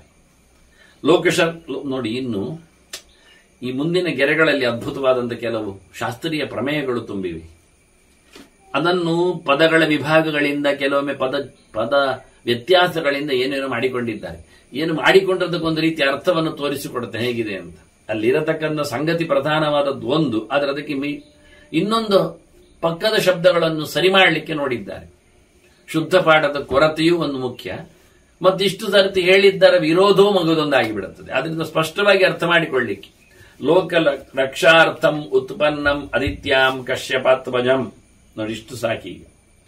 ಕಶ್ಯಪನ ಮಗನನ್ನು, ಅದಿತಿಯಲ್ಲಿ ಹುಟ್ಟಿದವನನ್ನು, ಅದಿತಿಯಲ್ಲಿ 12 ಜನ ಹುಟ್ಟಿದ್ದಾರೆ ನೋಡಿ. ಸೂರ್ಯನಿಂದ ಹಿಡಿದು ವಾಮನನವರೆಗೆ ಅದಿತಿಯ 12 ಜನ. ಅದನ್ನು ಅಷ್ಟು ಜನರನ್ನು ಆದಿತ್ಯರು ಅಂತ ಕರೀತಾರೆ, ಆದಿತ್ಯ ಮಕ್ಕಳು ಅಂತ. ವಿವಸ್ವಾನ್, ಅರ್ಯಮ, ಪೂಷ, ತ್ವಷ್ಟ, ಸವಿತ, ಭಗ, ಧಾತ, ವಿಧಾತ, ವರುಣ, ಮಿತ್ರ, ಶಕ್ರ, ಉರುಕ್ರಮ ಅಂತ. ಇದರಲ್ಲಿ ಹೇಗೆ ಸೂರ್ಯ ಎನ್ನುವ ಒಬ್ಬ ಪ್ರತ್ಯೇಕವೋ, ವಾಮನನಲ್ಲವ. ಇಂದ್ರ ಎನ್ನುವುದೇಗೆ ಪ್ರತ್ಯೇಕವೋ, ಅವನು ಸೂರ್ಯನೂ ಅಲ್ಲ, ವಾಮನನೂ ಅಲ್ಲ. ವರುಣ ಎನ್ನುವುದೇಗೆ ಪ್ರತ್ಯೇಕವೋ, ಅವನು ಸೂರ್ಯನೂ ಅಲ್ಲ, ವಾಮನೂ ಅಲ್ಲ, ಇಂದ್ರನೂ ಅಲ್ಲ. ಹಾಗೆ ಉಳಿದವರು ಸಹ ನಿಮಗೆ ಹೆಚ್ಚು ಪರಿಚಯ ಬರದಿಲ್ಲದಿದ್ರು ಅದಕ್ಕೆ ಹೇಳಿದ್ನ. ವಿವಸ್ವಾನ್, ವಿವಸ್ವಾನ್ ಅಂದ್ರೆ ಸೂರ್ಯ, ಅವನಾಯ್ತು, ಪರಿಚಯ ಉಂಟು. ಇವ ಆದಿತ್ಯ ಮಗ. ಅರ್ಯಮ, ಅಲ್ಲಿಂದಲೇ ಸೂರ್ಯ ವಂಶ ಬಂದದ, ಅವನು ದೊಡ್ಡವನಾದ್ರಿಂದ ಆದಿತ್ಯ ಮಗನಾದ್ರಿಂದ ವಿವಸ್ವಾನ್ ಅಂತೇಳಿ ಅಲ್ಲಿಂದ ವೈವಸ್ವದ ಮನು ಬಂದು ಅಲ್ಲಿಂದ ಮನು ವಂಶ ಆಗ್ಲಿಕ್ಕೆ, ಮಾನವರನ್ನು ಅನಿಸಿಕೊಳ್ಳಲಿಕ್ಕೆ ದೊಡ್ಡ ವಂಶಕರ್ತರಾಗಿ ದೊಡ್ಡವನಾಗಿ ಅವನನ್ನು ನೆನಪಿಸಿಕೊಂಡರು. ಅವನು ಮೊದಲಿಗೆ ವಿವಸ್ವಾನ್. ಆನಂತರ ಅರ್ಯಮ, ಅವನು ಪಿತೃಪತಿ ಆಗ್ತಾನೆ. ಪೂಷ, ಅವನಿಗೆ ಮಕ್ಕಳಿಲ್ಲ ಆಗಿದೆ, ಬೆಳೆದಿಂದಿದ್ದಾನೆ ದಕ್ಷ ಯಜ್ಞದಲ್ಲಿ. ತ್ವಷ್ಟ, ಅವನ ಕತೆ ನಿಮ್ಗೆ ಗೊತ್ತುಂಟು. ವಿಶ್ವರೂಪನನ್ನು ಪಡೆದು ಕೊನೆಗೆ ಯಜ್ಞಯಾಗದಿಂದ ಹೆಚ್ಚು ಕಡಿಮೆಯಾಗಿ ಪುರೋಹಿತನಾಗಿ ಅವನ ಇಂದ್ರನಿಗೆ ವೃತ್ರಾಸನನನ್ನು ಕೊನೆಗೆ ತ್ವಷ್ಟ ನಿರ್ಮಾಣ ಮಾಡಲಿಕ್ಕೆ ಹೋಗಿ ದೊಡ್ಡ ವೃತ್ರ ವಧೆ ಮಹೇಂದ್ರನಾದ ಕತೆ ನಿಮಗೆ ಗೊತ್ತಿದೆ. ಅವನು ದೇವಶಿಲ್ಪಿ. ಇವ ನೋಡಿ, ಅವನು ಯಾರು ಬೇರೆ ಯಾರು ಅಲ್ಲ, ಅದಿತಿಯ ಮಗನೇ ಒಬ್ಬ ತ್ವಷ್ಟ ದೇವತೆಗಳ ಶಿಲ್ಪಿ. ಸವಿತ, ಭಗ, ಧಾತ, ವಿಧಾತ, ವರುಣನನ್ನು ನೀವು ಪರಿಚಯ ಮಾಡಿಕೊಂಡಿದ್ದೇನೆ. ಮಿತ್ರ, ಶನ್ನೋ ಮಿತ್ರ, ಶಂ ವರುಣ. ನೋಡಿ, ಆ ಮಂತ್ರದಲ್ಲಿ ವರುಣನ ನಮಗೆ ಅನುಕೂಲ ಮಾಡಲಿ ಉಂಟು. ಆಗ ಇನ್ನೊಬ್ಬ ಅದಿತಿಯ ಮಗನನ್ನು ಮಿತ್ರನನ್ನು ಕೇಳಿದ್ದಾರೆ, ಬೆಳಗು ಮಾಡುವವ, ಶನ್ನೋ ಮಿತ್ರ ಅಂತ ಹೇಳಿ. ಹೀಗೆ ಅದಿತಿಗಳ ಮಕ್ಕಳು, ಅದಿತಿಯ ಮಕ್ಕಳು 12 ಜನರು. ಅದರಲ್ಲಿ ವಿಶೇಷವಾಗಿ ಯಾರನ್ನು ಇಲ್ಲಿ ಹೇಳುತ್ತಾರೆ ಯೋಚನೆ ಮಾಡಿ. ಈಗ ಲೋಕ ರಕ್ಷಾರ್ಥಂ ಉತ್ಪನ್ನಂ ಆದಿತ್ಯಾಂ ಕಶ್ಯಪಾತ್ಮಜಂ ಅನ್ನುವಾಗ ಲೋಕದ ರಕ್ಷಣೆ ಮಾಡುವವ ಯಾರು? ಇದೊಂದು ಲಿಂಗ, ಗಮಕ, ಲಕ್ಷಣ. ಕಶ್ಯಪನ ಮಗ ಅಂತ ಹೇಳಿದ್ರೆ 12 ಜನ ಸಿಕ್ಕಿದ್ರು ನಮಗೆ, ಅದಿತಿಯಿಂದ ಹುಟ್ಟಿದವರಂತ. ಕಶ್ಯಪನ ಮಗನೂ ಅಲ್ಲ, ಅದರಲ್ಲಿಯೂ ಅದಿತಿಯಿಂದ ಹುಟ್ಟಿದವನು. ಕಶ್ಯಪನಿಗೆ ದಿತಿಯಿಂದ ಹುಟ್ಟಿದವರು ಹಿರಣ್ಯಕಶಿಪುಗಳಿದ್ದಾರೆ, ಮತ್ತೆ ಇನ್ನೊಂದು ಹೆಂಡತಿಯಲ್ಲಿ. ಮತ್ತೆ ಧನವನ್ನೇ 60 ಜನ ದಾನವರು ಹುಟ್ಟಿದವರಿದ್ದಾರೆ. ಮತ್ತೆ ಸುರಭಿಯಿಂದ ದನ ಮುಂತಾದ ಬಂದದ್ದುಂಟು ಬೇರೆ. ಹಾಗೆ ಸರಮೆಯಿಂದ ನಾಯಿ ಮುಂತಾದದ್ದು ಉಳ್ಳಾಕೆ ಆಗಿದೆ. ತಿಮಿಯಿಂದ ತಿಮಿಂಗಲ ಮುಂತಾದ ಬಂದದ್ದು ಜಲಚರ ಪ್ರಾಣಿಗಳ ಬಗ್ಗೆ ಮಾತಾಡ್ತಾರೆ. ಆದ್ರಿಂದ ಕಶ್ಯಪನ ಮಗ ಹೇಳಿದ ತಕ್ಷಣ ಸುಮಾರಿದ್ದಾರೆ ಹೆಂಡತಿಯರಲ್ಲಿ. ಆದ್ರಿಂದ ಅದಿತಿಯಲ್ಲಿ ಹುಟ್ಟಿದ್ದು ಅಂತ ಚೇಂಜ್ ಮಾಡಿದ್ರು. ಅದಿತಿಯಲ್ಲಿ 12 ಜನ ಇದ್ದಾರೆ. ಯಾರನ್ನು ಹೇಳುವ ಅಂದ್ರೆ ಲೋಕ ರಕ್ಷಾರ್ಥಂ ಅಂತ ಒಂದು ಶಬ್ದ ಕೊಟ್ರಿ, ಲೋಕವನ್ನು ನೋಡಿಕೊಳ್ಳಿಕ್ಕೆ ಅಂತ. ನಿಜವಾಗಿ ರಕ್ಷಣೆ ಎನ್ನುವುದು ಯಾರ ಧರ್ಮ? ಸಂಹಾರ ಎನ್ನುವುದು ರುದ್ರನದ್ದಾದ್ರೆ, ಸೃಷ್ಟಿ ಎನ್ನುವುದು ಬ್ರಹ್ಮನದ್ದಾದ್ರೆ, ಪರಿಪೂರ್ಣವಾದ ರಕ್ಷಣೆಯ ಧರ್ಮ ಅದು ವಿಷ್ಣುವಿನ ನಾರಾಯಣ. ಅದರಿಂದ ದೇವರು ಎನ್ನುವ ಅರ್ಥ ಕೂಡಲೇ ಬರ್ತದೆ ಪೂರ್ವಾರ್ಧದಲ್ಲಿ. ಲೋಕಲಕ್ಷಾರ್ಥಂ ಉತ್ಪನ್ನಂ ಆದಿತ್ಯಾಂ ಕಶ್ಯಪಾತ್ಮಜಂ ದೇವಮಿಂದ್ರಂ ನಮಸ್ಯಂತಿ. ಮುಂದಿನ ಪದ ನೋಡಿ, ದುರ್ಗಾಣ್ಯತಿತರಂತಿತೆ ಅಂತ. ಅಂತಹ ದೇವನನ್ನು, ಇಂದ್ರನನ್ನು ಯಾರು ಪೂಜಿಸ್ತಾರೆ, ನಮಿಸ್ತಾರೆ, ಆರಾಧನೆ ಮಾಡ್ತಾರೆ, ಅವರಿಗೆ ಪಾಪಗಳು ಇಲ್ಲ ಅಂತ. ಈಗ ನೀವು ದೇವಂ ಇಂದ್ರಂ ಎನ್ನುವುದಕ್ಕೆ ಏನು ಅರ್ಥ ಮಾಡ್ತೀರಿ? ಇಂದ್ರನನ್ನು ಅಂತ ಅರ್ಥ ಮಾಡ್ತೀರಾ? ಹೇಗೆ ದೇವ ಶಬ್ದ ಬಾಧಕ ಆಗುತ್ತೆ? ಇಂದ್ರನನ್ನು ಲೋಕರಕ್ಷೆಗಾಗಿ ಬಂದದ್ದು ಹೇಳಿದ್ರೆ ಅವನೇ ಪದರಾಡಾಗ್ತಾನೆ ಕೆಲವೊಮ್ಮೆ. ಅವನಿಗೆ ಲೋಕದ ರಕ್ಷಣೆ ಮಾಡ್ಲಿಕ್ಕೆ ಆಗುವುದಿಲ್ಲ. ಇಲ್ಲಿ ಬರುವಾಗಲೇ ವಾಮನನೇ ಇಂದ್ರನನ್ನು ಕುಳ್ಳಿರಿಸಲಿಕ್ಕೆ ಬಂದದ್ದು, ಮತ್ತೆ ಓಡಿದ್ದವನನ್ನು, ಸೋತವನನ್ನು ಬಲಿಯಿಂದ ತಪ್ಪಿಸಿ. ಆದ್ರಿಂದ ಒಂದೊಮ್ಮೆ ಲೋಕರಕ್ಷಾರ್ಥ ಹೇಳಿ ಸ್ವರ್ಗಲೋಕದ ರಕ್ಷಣೆ ಅಂತ ಸಣ್ಣ ಅರ್ಥ ಮಾಡ್ಬೇಕು ಇಂದ್ರನಿಗಾದ್ರೆ. ಪೂರ್ಣಾರ್ಥದಲ್ಲಿರುವಾಗ 14 ಲೋಕಗಳ ರಕ್ಷಣೆ ಇರುವಾಗ, ಪಾಲನೆಯ ಧರ್ಮ ಇರುವಾಗ, ಅದರಲ್ಲಿಯೂ ದೇವಂ ಶಬ್ದ ಎಡವುತ್ತದೆ. ಇಂದ್ರನನ್ನು ಪೂಜಿಸಬೇಕು ಹೇಳಿದ್ರೆ ಆಯ್ತು, ಇಂದ್ರನ ಪೂಜೆ ಮಾಡಿ, ಆದರೆ ದೇವಂ ಶಬ್ದ ಎಂತ ಮಾಡುವ? ಇಲ್ಲಿ ಸಿಕ್ಕಿತ್ತು, ಇಲ್ಲಿ ಸಿಕ್ಕಿ ಬಿತ್ತ ಕಥೆ ಇತ್ತು. ಅದನ್ನ ದೇವಂ ಇಂದ್ರಂ ಇರುವುದರಿಂದ ಇಂದ್ರಂ ದೇವಂ ನೇಂದ್ರಂ ದೇವಮಮಂ ಸದಾ ಅಂತ ಶ್ರುತಿ ಹೇಳ್ತದೆ. ಇಂದ್ರನನ್ನು ದೇವರು ಅಂತ ಹೇಳುವುದಿಲ್ಲ ಅಂತೆ. ಅವನು ಕಾರ್ಯ ಸ್ವರ್ಗಕ್ಕೆ ಒಡೆಯ ಅಷ್ಟೇ, ಅವನು ಪೂರ್ಣ ಪ್ರಮಾಣದಲ್ಲಿ ಅಲ್ಲವ ಹೇಳಿಕೊಂಡು ಈ ವಜ್ರಹಸ್ತನಾದ ಶಚೀರಮಣನಾದ ಸ್ವರ್ಗದ ಒಡೆಯನಾದ ಐರಾವತದ ಮೇಲಿರುವ ಇಂದ್ರ ಅವನು ದೊಡ್ಡ ದೇವರು ಅಲ್ಲ. ಹಾಗಾಗಿ ದೇವಂ ಇಂದ್ರಂ ಅಂತೇಳಿ ಹೇಳಿದ್ದು ಇಂದ್ರ ಶಬ್ದದಿಂದ ನಾರಾಯಣನನ್ನೇ. ಈಗೊಂದು ಅರ್ಥ, ಹೀಗೊಂದು ಕಥೆ. ಇಲ್ಲಿ ಏನಾಗಿದೆ ಅಂದ್ರೆ ಉತ್ತರಾರ್ಧದಲ್ಲಿ ದೇವಂ ಇಂದ್ರಂ ನ ಪಶ್ಯಂತಿ ಮಾಡಿಬಿಟ್ರು.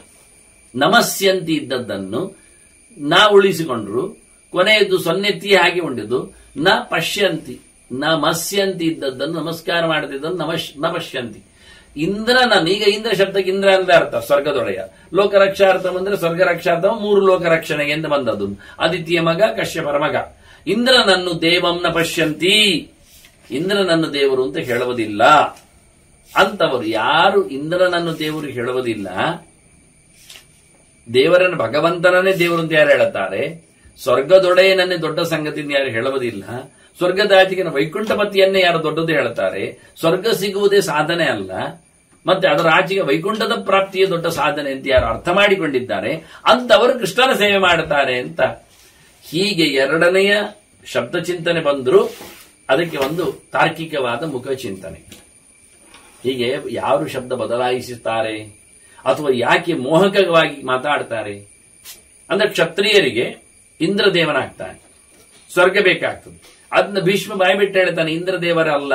ನೋಡಿ ಇಲ್ಲಿ ಸಹ ಗೊಲ್ಲರು ಇಂದ್ರಯಾಗ ಮಾಡಿದ್ದು, ಆಗ ಕೃಷ್ಣ ಹೇಳಿದ ಇಂದ್ರದೇವರಲ್ಲ, ನೀವು ಭಗವಂತನನ್ನೇ ಪೂಜೆ ಮಾಡಿ, ಇಂದ್ರ ಕೆಲಸಗಾರ ಅಷ್ಟೇ ಅಂತ ಹೇಳಿ. ಅದರಿಂದ ಇದೇ ಗೆರೆಗಳು, ಇದೇ ಚಿಂತನೆಯನ್ನು ಭೀಷ್ಮ ಹೇಳಿದಾಗಿ ಒಂದು ಇತಿಹಾಸವನ್ನು ಗುರುತಿಸುವ ಹಾಗೆ, ಅದರಿಂದ ಪದ ವ್ಯತ್ಯಾಸ ಆಗಿದ್ದರು ಅಥವಾ ಶ್ಲೋಕ ಹಾಗಲ್ಲಾದರೂ ಅರ್ಥ ನಾನು ಎರಡನ್ನು ಹೇಳಿ ಚಿಂತನೆಯನ್ನು ಕೊಟ್ಟೆ.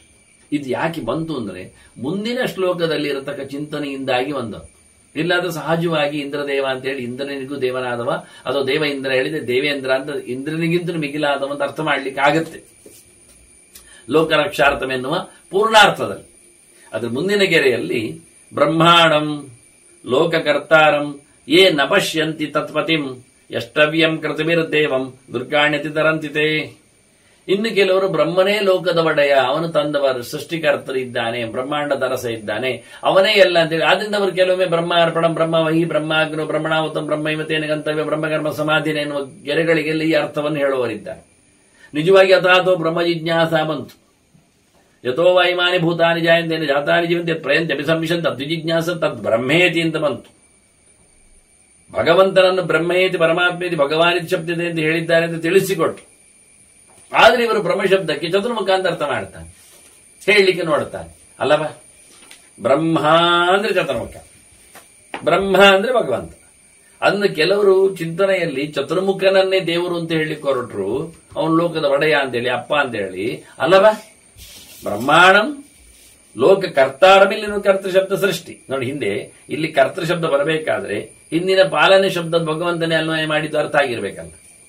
ಅಂದ್ರೆ ಇಡೀ ಜಗತ್ತಿನ ಸೃಷ್ಟಿಕರ್ತ ಆದ ಚತುರ್ಮುಖನನ್ನು ಏನ ಪಶ್ಯಂತಿ, ಅವನನ್ನು ಎಲ್ಲ ಎಷ್ಟವ್ಯಂ ಕೃತವಿರ್ ದೇವಂ, ಎಲ್ಲ ಯಜ್ಞಗಳಿಂದ ಆರಾಧ್ಯನನ್ನಾಗಿ ಅವನನ್ನು ಯಾರು ನೋಡುವುದಿಲ್ಲ. ತತ್ ಪತಿಂ, ಅವನ ಅರಸನಾದ ಭಗವಂತನನ್ನು ಯಾರು ಕಾಣುವುದಿಲ್ಲ ದೊಡ್ಡವನು ಅಂತೇಳಿ, ಅಂತವರು ವಾಸ್ತವವಾಗಿ ಅವನನ್ನೇ ಸರ್ವೋಚ್ಚ ಅಂತ ಹೇಳದೆ, ಚತುರ್ಮುಖನನ್ನೇ ದೊಡ್ಡವನು ಅಂತ ಹೇಳದೆ, ಅವನ ಸ್ವಾಮಿಯನ್ನು ವಿಶೇಷವಾಗಿ ಚಿಂತನೆಗೆ ಯಾರು ಮಾಡ್ತಾನೆ ಅಂತ, ಹೀಗೆ ಪದಗಳ ಚಿಂತನೆ. ವಾಸ್ತವವಾಗಿ ಇಲ್ಲಿಯೂ ಹಾಗೆ ನಪಶ್ಯಂತಿ ಇಲ್ಲದ ಬದಲಿಗೆ ನಮಸ್ಯಂತಿ ಇತ್ತು. ಬ್ರಹ್ಮಾಣಂ ಲೋಕಕರ್ತಾರಂ ಯೇ ನಮಸ್ಯಂತಿ ಸತ್ಪತಿಂ ಯಷ್ಟವ್ಯಂ ಕೃತವೇರ ದೇವಂ ಅಂತ. ಇಲ್ಲಿ ಬ್ರಹ್ಮಶಬ್ದವನ್ನು ಭಗವಂತ ಅಂತ ಅರ್ಥ ಮಾಡಿಕೊಂಡ್ರೆ ಏನು ಸಮಸ್ಯೆ ಇಲ್ಲ. ಆದ್ದರಿಂದ ಭಗವಂತ ತತ್ಪತಿಂ ಬ್ರಹ್ಮಾಣಂ, ನಾರಾಯಣನಿಗೆ ಒಡೆಯನನ್ನಾಗಿ ಬ್ರಹ್ಮನನ್ನು ಯಾರು ತಿಳಿಯುವುದಿಲ್ಲ. ಕೆಲವರು ಬ್ರಹ್ಮ ವಿಷ್ಣು ಮಹೇಶ್ವರ ಹೇಳುವಾಗ ಅದು ಸರಿ ಇದ್ದು, ಬ್ರಹ್ಮನೇ ದೊಡ್ಡವ, ಸೃಷ್ಟಿ ಮಾಡುವವ, ಅವನು ಸೃಷ್ಟಿ ಮಾಡಿಕೊಂಡದ್ದನ್ನು ನೋಡಿಕೊಳ್ಳುವವ ವಿಷ್ಣು, ಸ್ವಲ್ಪ ಕೆಳಗಿನವ. ಅವನು ಸೃಷ್ಟಿ ಮಾಡಿದ್ದನ್ನು ಮುಗಿಸುವವ, ನೋಡಿಕೊಳ್ಳಿಕ್ಕಾದ್ರೂ ಒಂದು ಸ್ಕಿಲ್ನೆಸ್ ಬೇಕು, ಸ್ವಲ್ಪ ಎಬಿಲಿಟಿ ಬೇಕು. ಮುಗಿಸ್ಲಿಕ್ಕೆ ಏನು ಕಷ್ಟ ಇಲ್ಲ, ದೊಣ್ಣೆಗೆ ನಿಮಿಷ ಅಂತ ಹೇಳಿದ ಹಾಗೆ. ಆದ್ರಿಂದ ಸೃಷ್ಟಿ ಮಾಡುವುದು ಕಷ್ಟ. ಈಗ ಚಪಾತಿ ಮಾಡುವುದು ಕಷ್ಟ, ಆನಂತರ ಅದನ್ನು ಇರುವೆ ತಿನ್ನದಂತೆ ಜಿರಳೆ ಮುಟ್ಟದಂತೆ ನೋಡಿಕೊಳ್ಳುವುದು ಸುಲಭ. ಅದನ್ನು ಹರಿದು ಹಾಕಿ ಎಸೆದು ಬರುವಂತದ್ದು ಅದು ಇನ್ನೂ ಸುಲಭ. ಆದ್ರಿಂದ ಸೃಷ್ಟಿ, ಸ್ಥಿತಿ, ಸಂಹಾರ ಎನ್ನುವುದು ಕ್ರೊನಾಲಜಿಕಲಿ ಇದೆ. ಆದ್ರಿಂದ ಅದರ ದೇವರು ಸಹ ಹಾಗೆ ಇದ್ದಾರೆ ಅಂತ ಕೆಲವರ ನಂಬಿಕೆ. ಆದ್ರೆ ಇಲ್ಲಿ ವಿಷಯ ಏನು ಕೇಳಿದ್ರೆ ಹೌದಲ್ಲ ಅಂತ ತರ್ಕ ಮಾಡುವುದು ಬೇಡ. ಸೃಷ್ಟಿ ಮಾಡಿದ ಸರಿ, ಇಡೀ ಜಗತ್ತು ಹೌದು. ಒಂದು ಮಗುವನ್ನು ಸೃಷ್ಟಿ ಮಾಡಿದ್ದು ಹೌದು, ತಂದೆ ತಾಯಿಗಳನ್ನು ತಿಟ್ಟುಕೊಳ್ಳುವ ರಕ್ಷಣೆ ಅವರಿಂದ ಆಗ್ತದ? ಆಗ್ತದೆ. ಎಷ್ಟು ವರ್ಷ ಆಗ್ತದೆ? ತಂದೆ ತಾಯಿಗಳು ಸತ್ತನಂತೆ ಯಾರು ರಕ್ಷಣೆ ಮಾಡ್ತಾರೆ? ಸಿಕ್ಕಿಬಿದ್ದೇವನು. ಕೆಲವೊಮ್ಮೆ ಗರ್ಭಿಣಿಯನ್ನು, ಗರ್ಭವನ್ನು ರಕ್ಷಣೆ ಮಾಡುದು ಯಾರು? ಆ ತಂದೆ ತಾಯಿಗಳನ್ನು ರಕ್ಷಣೆ ಮಾಡುದು ಯಾರು? ಕೊನೆಗೆ ಚತುರ್ಮುಖ ಸೃಷ್ಟಿ ಹೇಳಿಕೊಟ್ಟವರು ಯಾರು ಅಂತ ಬರುತ್ತೆ ಕೊನೆಗೆ. ಹಾಗಾಗಿ ಭಗವಂತ ಸೃಷ್ಟಿಯಾದ ಬಳಿಕ ತನ್ನ ಫೋರ್ಸು ತೋರಿಸ್ಲಿಕ್ಕೋಸ್ಕರ ಎದುರು ಬಂದದ್ರಿಂದ ಅವನ ಹೆಸರು ನೆಕ್ಸ್ಟ್ ಬಂತಷ್ಟೇ. ಚತುರ್ಮುಖನನ್ನೂ ಸೃಷ್ಟಿ ಮಾಡಿದವ ನಾರಾಯಣ ಮೊದಲಿರ್ಬೇಕು. ರುದ್ರನನ್ನು ಸಂಹಾರಕನನ್ನು ಸೃಷ್ಟಿ ಮಾಡಿದವ ನಾರಾಯಣ ಮೊದಲು ಬರಬೇಕಲ್ವಾ?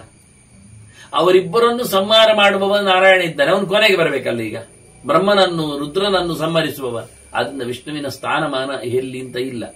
ಸೃಷ್ಟಿಯ ಮೊದಲು ಸೃಷ್ಟಿಗೆ ಇದ್ದಾನೆ, ಚತುರ್ಮುಖರ ನಾಭಿಯಲ್ಲಿ ತಂದವ, ಸಂಹಾರದ ಕೊನೆಗೂ ಸಂಹಾರದ ಆಚೆ ಇದ್ದಾನೆ, ಕೊನೆಯಲ್ಲಿ ಬರಬೇಕಾದವ. ಅದಕ್ಕೇನ್ ಮಾಡಿದ್ರು? ಆಚೆ ಈಚೆ ಎಲ್ಲ ಬೇಡ, ಮಧ್ಯದಲ್ಲಿ ಇಡುವ ಅಂತ. ಕೆಲವೊಮ್ಮೆ ಮಧ್ಯದಲ್ಲಿ ಇದ್ದವರು ದೊಡ್ಡವರಲ್ವಾ? ಅದು ಲಾಜಿಕ್ ಗೊತ್ತಿಲ್ಲ ನಿಮಗೆ.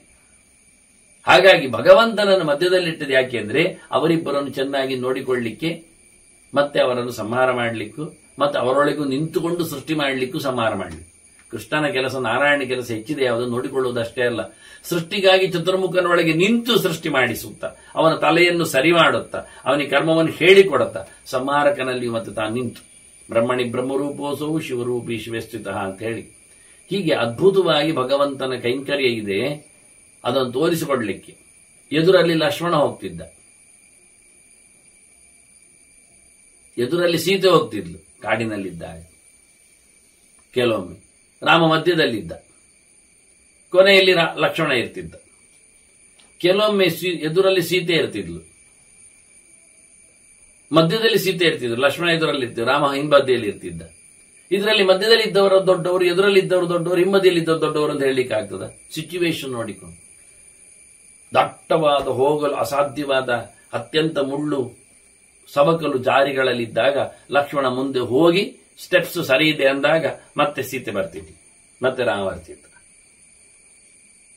ಕೆಲವೊಮ್ಮೆ ಸೀತೆಯನ್ನು ಮುಂದೆ ಕಳಿಸಿ ಅದರ ಬೆನ್ನ ಹಿಂದೆ ಲಕ್ಷ್ಮಣ ಹೋಗ್ತಿದ್ದ. ಏನು ಬೇಕು ಅಂತ ಅವಳು ಹೇಳ್ತಾಳೆ ತೆಗೆದುಕೊಡ್ಲಿಕ್ಕೆ ಅಂತ. ರಾಮ ಅವರಿಬ್ಬರು ನೋಡಿಕೊಂಡು ಹಿಂದೆ ಬರ್ತಿದ್ದ. ಮತ್ತೆ ಆ 14,000 ರಕ್ಕಸರು ಬಂದಾಗ ಲಕ್ಷ್ಮಣನ ಬದಿ ನಿಲ್ಲಿಸಿದ, ಸೀತೆ ನೋಡಿಕೋ ಅಂದ. ಹೋಗಿ ತಾನೇ ಕರದೂಷಣಾದ ಬಡಿಲಿಕ್ಕೆ ತಾನೇ ಮುಂದೆ ಹೋದ, ರಾಮನೊಬ್ಬನೇ ಎದುರು. ಅಂದ್ರೆ ಎದುರು ಹಿಂದೆ ಮುಂದೆ ಬರುವುದರಿಂದ ಲೆಕ್ಕಾಚಾರದಲ್ಲಿ ಶ್ರೈಷ್ಠ್ಯವನ್ನು ಹೇಳಲಿಕ್ಕೆ ಬರುವುದಿಲ್ಲ, ಯೋಗ್ಯತೆಯ ಮೇಲೆ, ನಿಲುವಿನ ಮೇಲೆ. ಬ್ರಹ್ಮನು ಇಲ್ಲ, ಶಿವನು ಇಲ್ಲ ಪ್ರಳಯದಲ್ಲಿ ಅಂದಾಗ ನಾರಾಯಣನೊಬ್ಬನೇ ಇರಲಾಗಿ ವಿಷ್ಣುವಿನ ಪಾರಮ್ಯ ಅರ್ಥ ಆಗುತ್ತೆ. ಹಾಗಾಗಿ ಇಲ್ಲಿ ತತ್ಪತಿಂ, ಬ್ರಹ್ಮನ ಅರಸನನ್ನು, ಬ್ರಹ್ಮನ ಪಾಲಕನನ್ನು, ನಾರಾಯಣನನ್ನು, ಬ್ರಹ್ಮಾಣಂ, ಮುಖ್ಯವಾಗಿ ಬ್ರಹ್ಮಾಣಂ ಲೋಕಕರ್ತಾರಂ, ಬ್ರಹ್ಮನ ವಿಶೇಷವಾದಂತಹ ಲೋಕ ಸೃಷ್ಟಿಯನ್ನು ಅದು ಮಾಡಿಸಿಕೊಡುವವನನ್ನು, ವಿಶೇಷವಾಗಿ ಅವನ ಅಂತರ್ಯಾಮಿಯಾಗಿ ನಿಂತು ನೆಲೆಗೊಂಡವರನ್ನು ಯಾರು ಚೆನ್ನಾಗಿ ತಿಳಿತಾರೆ ಅಥವಾ ನಮಸ್ಕರಿಸ್ತಾರೆ, ಈ 2-3 ಅರ್ಥಗಳಲ್ಲಿಯೂ ಭಗವಂತನ ಚಿಂತನೆ. ಬ್ರಹ್ಮನನ್ನೇ ನಾರಾಯಣನ ಒಡೆಯ ಅಂತ ಯಾರು ತಿಳಿಯುವುದಿಲ್ಲ, ಬ್ರಹ್ಮಾಣಂ ಲೋಕಕರ್ತಾರಂ ತತ್ಪತಿಂ ನ ಪಶ್ಯಂತಿ. ಕೃಷ್ಣನ ಒಡೆಯನನ್ನಾಗಿ ಬ್ರಹ್ಮನನ್ನು ಯಾರು ತಿಳಿಯುವುದಿಲ್ಲ, ಕೃಷ್ಣನ ಅಂಡರ್ ಅವನ ಶಿಷ್ಯನನ್ನ ಈ ಸೇವಕನನ್ನೇ ಯಾಕೆ ಬ್ರಹ್ಮನನ್ನು ತಿಳಿತಾರೆ, ಅವರು ದುರ್ಗರಾಣಿ ಅತಿತರಂತಿ, ತೊಂದರೆಗಳಿಂದ ಪಾರಾಗ್ತಾರೆ. ಯಷ್ಟವ್ಯಂ ಕೃತುವಿರುದ್ದೇವ, ನಿಜವಾಗಿ ಎಲ್ಲ ಕರ್ತುಗಳಿಂದ ಆರಾಧ್ಯನಾದವನು ಯಾರು? ಅಹಮಿ ಸರ್ವೇಜ್ಞಾನ ಕೃಷ್ಣಲು. ಹಾಗೆ ಉತ್ತರಾರ್ಧವನ್ನು ಸೇರಿಸಿಕೊಳ್ಳುವುದಾದರೆ ಭಗವಂತನಿಗೆ ಭಾರಿ ಅನ್ವಯ ಆಗ್ತದೆ ಚಿಂತನೆ ಮಾಡಲಿಕ್ಕೆ. ಕೊನೆಗಿನ್ನು ಕೆಲವು ಮಾತುಗಳು ಬರ್ತವೆ. ಯೇ ವಿಷ್ಣುಂ ಇಂದ್ರಂ ಶಂಭುಂಚ ಬ್ರಹ್ಮಾಣಂ ಲೋಕಪೂಜಿತಂ ಸ್ತುವಂತಿ ವಿವಿಧೈ ಸ್ತೋತ್ರೈ ದೇವದೇವಂ ಮಹೇಶ್ವರಂ ತಮಾರ್ಚಯಂತಿಯೇ ಶಶ್ವತ್ ದುರ್ಗಾಣ್ಯತಿ ತರಂತಿದೆ. ಇಲ್ಲಿ ಬ್ರಹ್ಮ ಬಂದದ್ರಿಂದ ಶಿವ ಬಂದ ಅಂತ ಕೆಲವರಿಗೆ ಕನ್ಫ್ಯೂಸ್ ಮತ್ತೆ ಪುನಃ. ಅದಕ್ಕೆ ದೇವದೇವಂ ಮಹೇಶ್ವರಂ, ಎಲ್ಲಾ ದೇವತೆಗಳೇ ಅರಸನಾದ ಈಶ್ವರನಿಗಿಂತಲೂ ಮಹಾನ್ ಶಕ್ತಿಶಾಲಿ ಅನಿಸಿಕೊಂಡ ಈಶ್ವರ ಸರ್ವಭೂತಾನಾಂ ಶಬ್ದದಲ್ಲಿಯೂ ಭಗವಂತನನ್ನೇ ಈಶ್ವರ ಶಬ್ದ ಹೇಳಿತ್ತು, ಎಲ್ಲರ ಒಡೆಯ ಎಲ್ಲರ ದೊರೆ ಅಂತ. ಹಾಗಾಗಿ ಯಾರು ದೇವದೇವೋತ್ತಮನಾದ ಸರ್ವೇಶ್ವರನಾದ ಭಗವಂತನನ್ನು ನಿರಂತರವಾಗಿ ವಿವಿಧ ಸ್ತೋತ್ರಗಳಿಂದ, ಅದೇನು ವಿವಿಧ ಅಂದ್ರೆ ಕೆಲವೊಮ್ಮೆ ದೇವರನ್ನು ಇಂದ್ರ ಅಂತ ಉಪಾಸನೆ ಮಾಡೋದು, ಈ ಇಂದ್ರ ಅಲ್ಲ ಇವನೇ ಇಂದ್ರ ಅಂತ, ಸರ್ವಸಮರ್ಥ ಅಂತ, ಸರ್ವೈಶ್ವರ್ಯ ಪ್ರದ ಅಂತ. ಕೆಲವು ಇವನನ್ನೇ ಶಂಭು ಅಂತ ಉಪಾಸನೆ ಮಾಡುದು, ಶಂಭವತಿ ಅಸ್ಮಾತ್, ಅದು ಸುಖ ಆಗ್ತದೆ, ಆನಂದ ಸಿಗ್ತದೆ, ಮೋಕ್ಷ ಆಗ್ತದೆ ಅಂತ. ಇವನನ್ನೇ ಬ್ರಹ್ಮ ಅಂತ ಸೃಷ್ಟಿ ಮಾಡುವುದು, ವ್ಯಾಪ್ತನಿದ್ದಾನೆ, ಎಲ್ಲವನ್ನು ಕೊಡುವವನಿದ್ದಾನೆ, ಲೋಕವನ್ನು ತಯಾರು ಮಾಡಿದ್ದಾನೆ ಅಂತ. ಇವನನ್ನೇ ವಿಷ್ಣು ಅಂತ ಹೇಳೋದು, ಯಾಕೆ ಎಲ್ಲರೊಳಗೆ ಪ್ರವೇಶ ಮಾಡಿದ್ದಾನೆ, ಎಲ್ಲವನ್ನು ತುಂಬಿಸಿಕೊಂಡಿದ್ದಾನೆ ಅಂತ. ಹಾಗಾಗಿ ವಿವಿಧವಾದ ಮಾತುಗಳಿಂದ, ಮಂತ್ರಗಳಿಂದ, ಚಿಂತನೆಗಳಿಂದ ಯಾರು ಭಗವಂತನನ್ನು, ಇವನನ್ನು, ಕೃಷ್ಣನನ್ನು ತೋರಿಸಿಕೊಡೋದು ಕೃಷ್ಣನನ್ನು. ಯೇ ವಿಷ್ಣುಂ ಇಂದ್ರಂ ಶಂಭುಂಚ ಬ್ರಹ್ಮಾಣಂ ಲೋಕಪೂಜಿತಂ ಸ್ತುವಂತಿ ವಿವಿಧೈ ಸ್ತೋತ್ರೈ. ನಾನಾ ಪ್ರಕಾರಗಳು ಅಂದ್ರೆ ಇದೇ ಪ್ರಕಾರಗಳು, ಗುಣಕ್ಕನುಗುಣವಾಗಿ ಭಗವಂತನ ಚಿಂತನೆ ಮಾಡುವಂಥದ್ದು. ತಮ್ ಯಥಾಪಾಸೆ ತದೇ ಭವತಿ ಅಂತ. ವಿದ್ಯೆ ಬೇಕಾದ್ರೆ ಭಗವಂತನ ವಿದ್ಯಾಪ್ರದನನ್ನಾಗಿ ಚಿಂತನೆ ಮಾಡಬೇಕು, ಐಶ್ವರ್ಯ ಬೇಕಾದ್ರೆ ಐಶ್ವರ್ಯಪ್ರದವಾದ ನಾಮದಿಂದ, ಇಂದ್ರ ನಾಮದಿಂದ ಚಿಂತನೆ ಮಾಡಬೇಕು, ಅವನು ಜ್ಞಾನಪ್ರದನಾದ್ರೆ ಬ್ರಹ್ಮನಾಮದಿಂದ ಚಿಂತನೆ ಮಾಡಬೇಕು. ಹೀಗೆ ಅದಕ್ಕನುಗುಣವಾದಂಥ ಸುಖಕ್ಕಾದ್ರೆ ಶಂಕರ ನಾಮದಿಂದ. ಈ ರೀತಿಯಾಗಿ ಸರ್ವನಾಮಗಳು ಭಗವಂತನನ್ನೇ ಹೇಳ್ತದೆ. ಮಾಂ ವಿಧತ್ತೆ ಅಭಿಧತ್ತೆ ಮಾಂ ಹೇಳಿದ ಹಾಗೆ, ವೇದೇಶ್ಚ ಸರ್ವೈರಹಮಯಮೇದ್ಯ ಅಂತ ಹೇಳಿದಂತೆ, ನಾಮಾನಿ ಸರ್ವಾಣಿ ಯಮಾವಿಶಂತಿ ಎನ್ನುವಂತೆ. ಅದಕ್ಕೋಸ್ಕರ ಇಲ್ಲಿ ಆರಂಭದಲ್ಲಿ ವಿಷ್ಣು ಶಬ್ದವನ್ನು ಚಿಂತನೆ ಕೊಟ್ಟದ್ದು. ಇದೆಲ್ಲ ಕನ್ಫ್ಯೂಸ್ ಆಗಲಿಕ್ಕೂ ಹೌದು ಕೆಲವೊಮ್ಮೆ ಹೇಳಿಕೊಟ್ಟಾಗ. ಅಧ್ಯಯನ ಬೇಕು ಹೇಳುವುದು, ಅದಕ್ಕೆ ಪಾಠ ಕೇಳಬೇಕು ಎಲ್ಲಿ ಅನ್ವಯ ಅಂತ.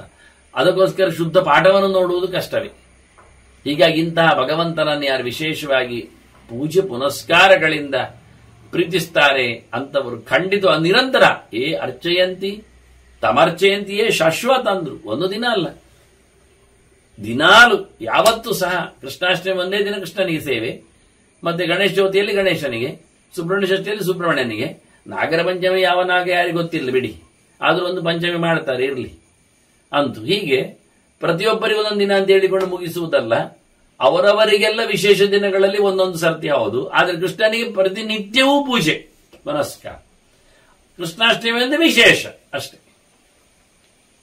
ಹಾಗೆ ಯಾರು ಪೂಜೆ ಪುನಸ್ಕಾರಗಳಿಂದ ನಿರಂತರವಾಗಿ ದೇವರನ್ನು ಮೆಚ್ಚಿಸ್ತಾನೆ, ಅವನು ಖಂಡಿತವಾಗಿಯೂ ಎಲ್ಲ ತಪ್ಪುಗಳಿಂದ ಪಾರಾಗ್ತಾನೆ ಅಂತ ಇಷ್ಟು ಭೀಷ್ಮರು ಹೇಳಿ ತುಂಬಾ ಸೊಗಸಾಗಿದ್ದರ ಚಿಂತನೆಗಾಗಿ ಅವರು ಫಲಶ್ರುತಿಯನ್ನು ಅವರೇ ಹೇಳಿಬಿಡ್ತಾರೆ ಕೊನೆಗೆ. ದುರ್ಗಾತಿ ತರಣಂ ಯೇಚ ಪಠಂತಿ ಶ್ರಾವಯಂತಿ ಚ ಕಥಯಂಚಿತ ವಿಪ್ರೇಭ್ಯ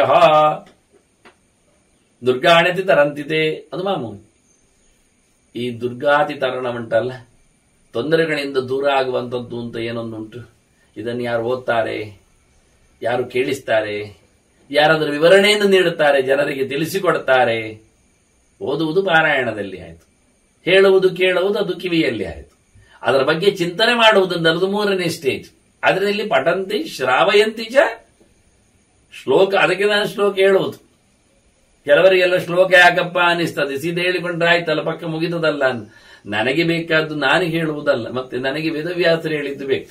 ಅವರು ಹೇಳಿದ್ದು ಶ್ಲೋಕ ಅಲ್ವಾ, ಸಂಸ್ಕೃತ ಅಲ್ವಾ, ಅದು ಕಿವಿಗಾದ್ರೂ ಬೀಳ್ಬೇಕಲ್ಲ. ಬಿದ್ದರೆ ಪಾಪ ನಿವೃತ್ತಿ ಆಗ್ತದೆ ಅಂತ ಹೇಳಿದ್ರಿ. ಈ ಚಿಂತನೆಯನ್ನು ಯಾರು ಕೇಳುತ್ತಾರೆ, ಹೇಳುತ್ತಾರೆ, ಅನುವಾದಿಸ್ತಾರೆ, ಹರಡಿಸ್ತಾರೆ, ಮೆಲುಕು ಹಾಕ್ತಾರೆ, ಒಪ್ಪಿಕೊಳ್ಳುತ್ತಾರೆ, ಉಳಿಸಿಕೊಳ್ಳುತ್ತಾರೆ, ಬೆಳೆಸಿಕೊಳ್ಳುತ್ತಾರೆ, ಅದರಾಗೆ ನಡೆದು ಬಿಡ್ತಾರೆ, ಅಂತವರು ಖಂಡಿತವಾಗಿ ಎಲ್ಲ ಪಾಪಗಳಿಂದ ನಿವೃತ್ತಿಯನ್ನು ಪಡಿತಾರೆ, ತಪ್ಪುಗಳಿಂದ ದೂರ ಆಗ್ತಾರೆ, ಸಂಕಟಗಳಿಂದ ಪಾರಾಗ್ತಾರೆ, ತಾಪತ್ರಯಗಳಿಂದ ಮುಕ್ತರಾಗ್ತಾರೆ ಅನ್ನೋ ಬಗ್ಗೆ ಬಹಳ ಸುಂದರವಾದಂತಹ ಇದೆಲ್ಲ ನಿನಗೆ ನಾನು ಹೇಳಿದೆ. ಭೀಷ್ಮ ಹೇಳುತ್ತಾನೆ ಧರ್ಮರಾಜನಿಗೆ ಮಾಡಬೇಕಾದ ಕರ್ಮಗಳ ಬಗ್ಗೆ. ಧರ್ಮರಾಜ ಕೇಳಿದ್ದೆ, ಏನು ಮಾಡಿದ್ರೆಲ್ಲ ಸಂಕಟ ಹೋಗ್ತದೆ, ಎಲ್ಲರಿಗೂ ಉಂಟಲ್ಲ ತೊಂದರೆ ಅಂತ. ಅದಕ್ಕೆ ಎಲ್ಲರನ್ನೇ ಡ್ರೆಸ್ ಮಾಡಿಕೊಂಡು ಭೀಷ್ಮನ ಹೇಳುತ್ತಾರೆ. ನೋಡಿ, ಭೀಷ್ಮರು ಕೊನೆಗೂ ಹೇಳಿದ್ದು ನಮಗೆ ಕುತ್ತಿಗೆ ಹಿಡಿಯುವಾಗೆ ಆಯಿತು. ಕೃಷ್ಣನನ್ನು ಮೆಚ್ಚಿಸಿ ಅಂತ ಹೇಳಿದ್ದು ಇವನನ್ನೊಂದು ತೋರಿಸಿಬಿಟ್ಟು ಎಲ್ಲ ಕೇಳುತ್ತೇವೆ ನಾವು, ಅದು ಒಂದು ಆಗುವುದಿಲ್ಲ ನಮಗೆ. ನೀವು ಕೃಷ್ಣ ಕೃಷ್ಣ ಕೃಷ್ಣ ಕೃಷ್ಣ ಅಂತ ಮತ್ತೆ ಹೇಳಿ ಅಲ್ಲಿಗೆ ತಂದಿಟ್ಟು ನಮಗೆ ಬೇರೆ ಎಲ್ಲ ಬೇಕಿತ್ತಂದ್ರೆ ಬೇರೆ ಎಲ್ಲ ಯಾವುದಾಗುದಿಲ್ಲ. ನೋಡಿ, ಎಲ್ಲ ದೇವತೆಗಳನ್ನು ಪೂಜೆ ಮಾಡೋದು ಬಿಡು ಅಂತ ಹೇಳಲಿಲ್ಲ ಭೀಷ್ಮ. ಎಲ್ಲರನ್ನು ಕರಿ, ಇವನ ಪರಿವಾರವಾಗಿ ನೋಡು. ಪರಿವಾರತಯ ಗ್ರಾಹ್ಯ ಅಪಿಹೇಯ ಪ್ರಧಾನತಃ. ದೊಡ್ಡ ಮಟ್ಟಿನಲ್ಲಿ ಅವರದ್ದೇ ಪೂಜೆ ಪುನಸ್ಕಾರ ಬೇಡ ಅಂತ ಅಷ್ಟೇ ಹೇಳಿದ್ದವರದ್ದು, ಅವರು ಬೇಡ ಅಂತ ಅವರ ದೂರ ಇಡ್ಲೇ ಇಲ್ಲ. ಆದ್ರಲ್ಲೇ ವೈಷ್ಣವರು ಭಾರಿ ಇಷ್ಟ. ಯಾಕೆ ಎಲ್ಲರಿಗೂ ಹೇಳಿದ್ರೆ ಎಲ್ಲರನ್ನೂ ಇಷ್ಟಪಡ್ತಾರೆ ಅವರು, ಅವರವರ ಸ್ಥಾನಮಾನಗಳಲ್ಲಿ. ನೋಡಿ, ಪೊಲೀಸ್ ಇಲಾಖೆ ಬಂದು ಬಿಡುತ್ತೆ ಹೇಳಿದ ತಕ್ಷಣ ಎಲ್ಲರನ್ನು ಒಂದೇ ನಮೂನೆ ಟ್ರೀಟ್ ಮಾಡೋದಿಲ್ಲ. ಅದರಲ್ಲಿ ಪ್ರಧಾನನನ್ನು ಪ್ರಧಾನ ಕುರ್ಚಿಯಲ್ಲಿ ಕುಳ್ಳಿರಿಸಿ, ಆ ನಂತರದಲ್ಲಿ ಯಾವ ಯಾವ ಸ್ಟಾರ್ನವರು ಯಾವ ಯಾವ ಹಂತದಲ್ಲಿ ಯಾವ ಯಾವ ಸ್ಟೇಜಿನಲ್ಲಿ ಅಧಿಕಾರದಲ್ಲಿ ಇದ್ದಾರೆ ಅವರವರು ಆಯಾಯ ರೀತಿಯಲ್ಲಿ ಕುಳ್ಳಿರಿಸ್ತಾರೆ. ಎಲ್ಲ ಪೊಲೀಸ್ ಇಲಾಖೆಯಲ್ಲಿ ಒಂದೇ ಬಗೆ ಅಲ್ಲ. ಅವರ ಡ್ರೆಸ್ಸು ಒಂದೇ ಬಗೆ ಇಲ್ಲ.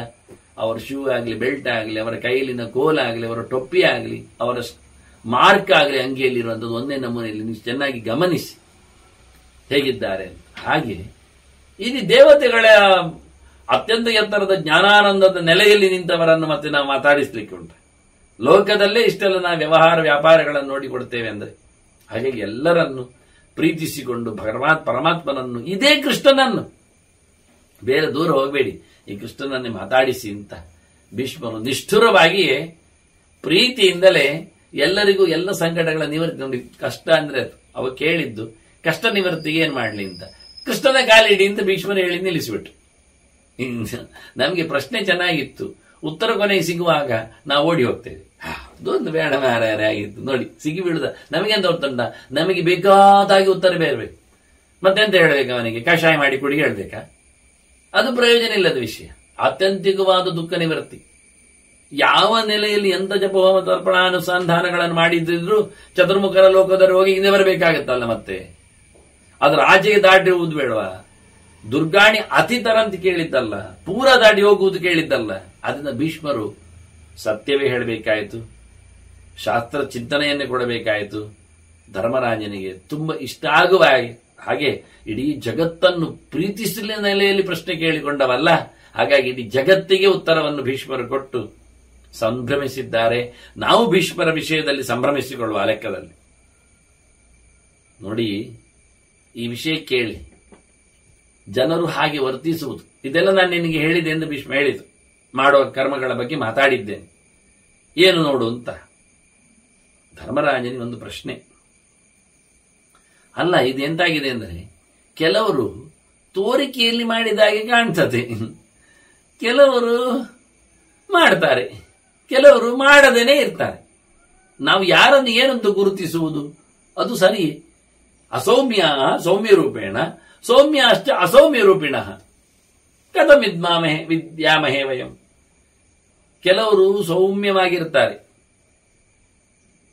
ಅವರು, ಆದ್ರೆ ಒಳಗಿಂದ ಉಗ್ರರಿರ್ತಾರೆ, ತೀಕ್ಷ್ಣರಿರ್ತಾರೆ, ಕರಾಳರಿರ್ತಾರೆ. ನೋಡಿ, ಕೆಲವರು ಜೋರಿರ್ತಾರೆ ಆದ್ರೆ ಭಾರಿ ಸಾಫ್ಟ್ ಇದ್ದಾರೆ, ಮೃದು ಇದ್ದಾರೆ. ಇದು ಸಜ್ಜನರ ಹೃದಯ ಮತ್ತು ವ್ಯವಸ್ಥೆಯ ಬಗ್ಗೆ ಮಾತಾಡ್ತಾರೆ ಕೆಲವೊಮ್ಮೆ. ವಜ್ರಾದಪಿ ಕಠೋರಾಣಿ ಮೃದುವನಿ ಕುಸುಮಾದಪಿ ಅಂತ. ಅವರು ಭಾರಿ ಹೂವಿಗಿಂತ ಹಗುರಾಗಿರ್ತದೆ, ಕೆಲವೊಮ್ಮೆ ಭಾರಿ ಗಟ್ಟಿ ಮನಸ್ಸು, ವಜ್ರಕ್ಕಿಂತಲೂ ಜೋರಿ ಇರ್ತದೆ ಅವರದ್ದು ಅಂತ. ಇದು ಸಜ್ಜನರ ಕಥೆ ಅಂತ. ಸಮುದ್ರ ನೋಡಿ ಗಂಭೀರವಾಗಿರುತ್ತದೆ. ಏನು ಆಳದರದ್ದು, ಏನು ವಿಶಾಲ ಅರ್ಥ ಆಗುವುದಿಲ್ಲ. ತಿಳಿಯಾದ ಸರೋವರ ತಳ ಕಾಣುತ್ತದೆ, ಆದ್ರೆ ಮುಟ್ಲಿಕ್ಕೆ ಹೋದ್ರೆ ಕೈಗೆ ಸಿಗುವುದಿಲ್ಲ, ಅಷ್ಟು ಆಳ ಇರ್ತದೆ. ಇಂಥ ನಮೂನೆ. ಹಾಗಾಗಿ ಕೆಲವರು ಗೋಮುಖ ವ್ಯಾಘ್ರ ಅಂತ ಹೇಳಿದ್ದಕ್ಕೆ ಮೋರೆಯಲ್ಲಿ ಭಾರಿ ಚಂದ ಮಾತಾಡ್ತಾರೆ, ಒಳಗಿನಿಂದ ಹುಲಿಯಾಗಿ ಪರಚಲು ಕಾಯ್ತಾ ಇರ್ತಾರೆ, ಕಬಳಿಸಲು ನೋಡ್ತಾ ಇರ್ತಾರೆ. ಕೆಲವರು ಹಾಗಲ್ಲ, ಕೆಲವರು ಗೋವ್ಯಾಘ್ರ ಮುಖರಿರ್ತಾರೆ. ಗೋಮುಖ ವ್ಯಾಘ್ರವಂತು. ಕೆಲವೇನಾಗ್ತದೆ, ವ್ಯಾಘ್ರಮುಖ ಗೋವುಗಳು ಮೋರೆಯಲ್ಲಿ ಗುರ್ಗುರಿ ಇರ್ತದೆ, ಒಳಗೆ ತುಂಬಾ ಮೃದು ಇರ್ತದೆ ಅವರ ಹೃದಯ. ಇದ್ಯಾವುದು, ಏನಾಗ್ಬೋದು? ಅದಾದ್ರೂ ಆಗ್ಬೋದು. ಮೋರೆಯಲ್ಲಿ ಹುಲಿ ಇದ್ದು ಒಳಗಿಂದ ದನ ಆದ್ರೆ ಭಾರಿ ಚಂದ, ಹೊರಗಿನಿಂದ ದನದಾಗಿ ಪಾಪ ತೋರಿಸಿ ಒಳಗಿಂದ ಹುಲಿ ಆದ್ರೆ ತಪ್ಪು. ಅದು ನನಗೆ ಅರ್ಥ ಆಗುವುದಿಲ್ಲ. ಕೃಷ್ಣನ ಬಗ್ಗೆ ನಂಬಿದ್ರೋ ಇಲ್ಲವೋ, ಕೃಷ್ಣನ ಪ್ರೀತಿ ಮಾಡಿದ್ರೋ ಇಲ್ಲವೋ, ಕೃಷ್ಣನಿಗೆ ಬರ್ತಾರೆ ಪ್ರೀತಿ ಮಾಡಿದಾಗೆ ನಾಟಕ ಮಾಡಿ ಹೋಗ್ತಾರೋ ಏನೋ, ಕೃಷ್ಣ ಬೇಡ ಅಂತ ದೂರ ಕೂತು ಕೃಷ್ಣ ಕೃಷ್ಣ ಹೇಳ್ತಾ ಇರ್ತಾರೋ, ಇದೆಂದು ಅರ್ಥ ಆಗ್ತಾ ಇಲ್ಲ. ಯಾರು ಸೌಮ್ಯರು, ಯಾರು ತೀಕ್ಷ್ಣರು, ಯಾರು ಒಳಗಿಂದ, ಯಾರು ಹೊರಗಿಂದ, ಇದನ್ನು ಹೇಗೆ ತಿಳ್ಕೊಳ್ಳುವುದು? ಹೊರಗಿಂದ ಕಾಣುವಾಗ ತೀಕ್ಷ್ಣರು ಸೌಮ್ಯರಂತೆ ಕಾಣ್ತಾರೆ, ಸೌಮ್ಯರು ತೀಕ್ಷ್ಣರಂತೆ ವರ್ತಿಸ್ತಾರೆ. ಹತ್ತಿರ ಬರಬಾರದು ಅಂತ ಇವು ಹಾಗೆ ಮಾಡಿದ್ದಲ್ಲ ದತ್ತ. ಅವ ತುಂಬಾ ಒಳ್ಳೆಯವ, ದೇವರೇ ಮಹಾಯೋಗಿ. ಯಾರು ಬರಬಾರದು ಅಂತೇಳಿ ಏನೇನೋ ಪಟಲ ಕೊಡ್ತಾ ಇದ್ದ. ಅವಧೂತರ ಚರ್ಯಗಳೆಲ್ಲ ಹಾಗೆ, ಯಾರು ಬರಬಾರದು. ಅದು ನಿಜವಾಗಿ ಅವನು ತೀಕ್ಷ್ಣ ಅಲ್ಲ, ಸೌಮ್ಯ. ಆದ್ರೆ ಜನರನ್ನು ಪರೀಕ್ಷೆ ಮಾಡಲಿಕ್ಕೆ ಹಾಗೆ ಮಾಡ್ತಾ. ಅದರಂತೆ ಇಲ್ಲಿ ನನಗೆ ಯಾರ ಬಗ್ಗೆ ಹೇಗೆ ಸೌಮ್ಯತೆ, ಹೇಗೆ ತೀಕ್ಷ್ಣತೆಯನ್ನು ಅರ್ಥ ಆಗಬೇಕು ಅಂತ ಕೇಳುತ್ತಾನೆ. ಅದಕ್ಕೊಂದು ಚಂದದ ಕಥೆ ಹೇಳುತ್ತಾನೆ ಭೀಷ್ಮ. ಕೇಳಿ, ನಿನಗೊಂದು ಕಥೆ ಹೇಳುತ್ತೆ ಅಂತ. ಪುರಿಕಾಪುರಿ ಅಂತ ಒಂದು ಪುರಿ ಪಟ್ಟಣ, ಅಲ್ಲಿಯ ರಾಜ ಖಂಡಾಬಟ್ಟೆ ಅನ್ಯಾಯ ಎಲ್ಲ ಮಾಡಿದ, ಹೆಚ್ಚು ಕಡಿಮೆ ಎಲ್ಲ ಸತ್ತ ನಂತರ ಏನಾದ, ಒಂದು ನರಿಯಾದ. ನೋಡಿ, ಒಬ್ಬ ರಾಜ ಅನ್ಯಾಯದಲ್ಲಿ ಬದುಕಿದ್ದಕ್ಕೆ ಅವನಿಗೆ ಶಿಕ್ಷೆ ಒಂದು ನರಿ ಜನ್ಮ.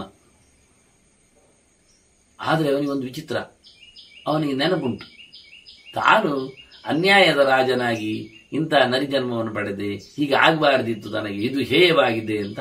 ಹಾಗಾಗಿ ಅವನು ವೈರಾಗ್ಯದಲ್ಲಿ ಬದುಕುತ್ತಾನೆ, ಎಂತ ಬೇಡ ಅಂತ. ಮತ್ತೆ ತಿನ್ನುವುದು, ಬಿದ್ದ ಎಲೆ ತಿನ್ನುವುದು, ಹರಿಯುವುದಿಲ್ಲ ಎಲೆಯನ್ನು. ಬಿದ್ದ ಹಣ್ಣು ತಿನ್ನುವುದು, ಪ್ರಾಣಿಗಳನ್ನು ತಿನ್ನುವುದಿಲ್ಲ. ನರಿ ನೋಡಿ, ನರಿ ಸಾಫ್ಟ್ ಆಗಿ ಬಿಟ್ಟಿದೆ.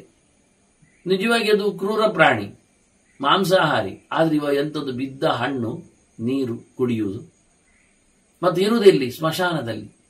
ಅಲ್ಲಿ ಹುಟ್ಟಿದೆ ಅದು ಅಂತೆ, ಅದು ಬಿಟ್ಟು ಬರುವುದಿಲ್ಲ, ಇವರೊಟ್ಟಿ ಸೇರುವುದಿಲ್ಲ ಯಾರೊಟ್ಟಿಗೂ. ಹೀಗೆ ಒಂದು ನರಿ ವಾಸ ಮಾಡಿದಾಗ ಇದ್ದಾಗ ಉಳಿದ ನರಿಗಳೆಲ್ಲ ಸೇರಿದವ ಅಲ್ಲಿ ಬಂದು. ಎಲ್ಲ ಬಂದು ಉಳಿದ ನರಿಗಳು ಅದರ ಮಾತಾಡ್ತಾವೆ, ಹೇಳ್ತಾವೆ, ಕೇಳ್ತಾವೆ. ಅದರ ಮಡಿವಂತಿಕೆಯನ್ನು ನೋಡಿ, ಗಮ್ಮತ್ ನೋಡಿ, ಅದರ ಏಕಾಂತ ವಾಸವನ್ನು ಗುರುತಿಸಿ ಬಹಳ ಚಂದವಾಗಿ, ನಯವಾಗಿ, ಭಾರಿ ವಿನಯದಿಂದ, ಪ್ರೀತಿಯಿಂದ ಅದನ್ನು ಮಾತಾಡಿಸ್ತಾರೆ. ತಸ್ಯ ಶೌಚಂ ಅಮೃಷ್ಯ ಅಂತ. ಅದಕ್ಕೆ ನರಿ ಹೀಗಿರುವುದು ಇಷ್ಟ ಇಲ್ಲ. ಇದೆಂಥದ್ದು, ನಮಗಿಂತ ಬೇರೆ ನಮ್ಮ ಸಂತಾನದಲ್ಲಿ ಬಂದು ಇದು ಮಡಿವಂತಿಕೆಯಲ್ಲಿ ಕೂತ್ಕೊಳ್ಳುವುದೆಂಥದ್ದು, ಭಾರಿ ಮಡಿಯಾಗಿ ಮಾಡುವುದೆಂಥದ್ದು ಅಂತ ಹೇಳಿ, ತೇ ಸರ್ವೇ ಸಹಜಾತಯ, ಒಟ್ಟು ಹುಟ್ಟಿದವರು ಒಂದೇ ಜಾತಿಗಳು, ಚಾಲಯಂತಿ ಸ್ಮತಾಂ ಬುದ್ಧಿಂ ವಚನೈ ಪ್ರಶ್ರಯೋತ್ತರೈ, ತುಂಬ ನಯ ವಿನಯಗಳಿಂದ ಅದರ ಬುದ್ಧಿಯನ್ನು ಕೆಡಿಸಲಿಕ್ಕೆ ನೋಡ್ತಾ ಇದ್ರು. ಬಾ ನಮ್ಮೊಟ್ಟಿಗೆ ಬಾ, ನೀನ್ ನಮ್ಮ ವೈದ್ಯಿ, ಓಡಾಟದಿರು, ನಿನಗೆ ಬೇಕಾದನ್ನು ತಿನ್ಲಿಕ್ಕೆಲ್ಲ ಕೊಡುತ್ತೇವೆ, ತಿಂದು ಗಮ್ಮತ್ತಲ್ಲಿ ನಾವಿರುವ, ಇದೆಲ್ಲ ಇರುವುದಲ್ಲ, ನಮಗೆ ಹೇಳಿಸಿದ್ದಲ್ಲ ಅಂತ, ಹಾಗೆ ಹೀಗೆ ಅಂತ ಭಾರಿ ಭಾರಿ ಮಾತುಗಳಿಂದ. ಅದಕ್ಕೆ ಈ ರಾಜನರಿ ಉತ್ತರ ಕೊಡುತ್ತದೆ. ರಾಜನರಿ ಅಂತ ಕರೆಯುವ, ಅದನ್ನ ಕರೆದಿದ್ದಾರೆ ಹಾಗೆ. ಯಾಕೆಂದ್ರೆ ಹಿಂದೆ ರಾಜ, ಈಗ ನರಿ.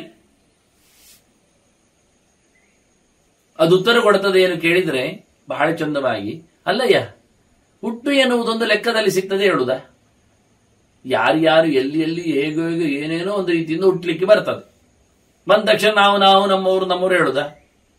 ಅಪ್ರಮಾಣ ಪ್ರಸೂತಿರ್ಮೆ, ನನ್ನ ಸೃಷ್ಟಿಯಲ್ಲಿಯೂ ನನ್ನ ಹುಟ್ಟಿನಲ್ಲೂ ಇದೇ ರೀತಿಯಾದ ಕಥೆ ಇದೆ, ಒಂದು ವ್ಯವಸ್ಥೆ ಇಲ್ಲ ನನ್ನ ಹುಟ್ಟಿಗೆ. ಅಪ್ರಮಾಣ ಪ್ರಸೂತಿರ್ಮೆ ಶೀಲತಃ ಕ್ರಿಯತೆ ಕುಲ. ಮನುಷ್ಯನ ಅಳತೆ ಮಾಡುವುದು ಎಲ್ಲಿ ಕೇಳಿದರೆ ಅವನ ವ್ಯವಹಾರದಲ್ಲಿ, ಶೀಲದಲ್ಲಿ, ಅವನ ಧರ್ಮದಲ್ಲಿ. ಹಾಗಾಗಿ ಅಂತಹ ಅತ್ಯಂತ ಶ್ರೈಷ್ಟ್ಯವನ್ನು ಮನುಷ್ಯನಿಗೆ ಹೇಳುವ ಕಥೆ ಹೇಗೆ ಕೇಳಿದರೆ, ಅವನು ಹುಟ್ಟಿದ್ದೆಲ್ಲಿದ್ದಾನೆ, ಅವನು ಯಾವ ಜಾತಿ ಇದ್ದಾನೆ, ನರಿಜಾತಿಯ ತೋಳ ಜಾತಿ ಎಲ್ಲ ಕೇಳುವುದಲ್ಲ, ಅವನ ವ್ಯವಹಾರ ಹೇಗಿದೆ ಅನ್ನೋದರ ಮೇಲೆ ಡಿಪೆಂಡ್ಸ್.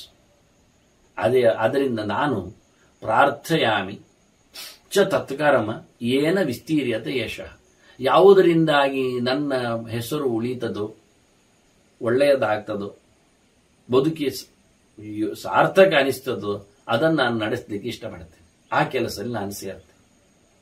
ನಾನು ಸ್ಮಶಾನದಲ್ಲಿ ಇರುವುದನ್ನು ನೀವು ಬೈದುಕೊಂಡ್ರಿ, ಸ್ಮಶಾನೇ ಯದಿಮೇ ವಾಸಃ ಸಮಾಧಿರ್ಮೇ ನಿಶಾಮ್ಯತ. ಅದಕ್ಕೊಂದು ಉತ್ತರ ಕೊಡ್ತೇನೆ ಕೇಳಿ.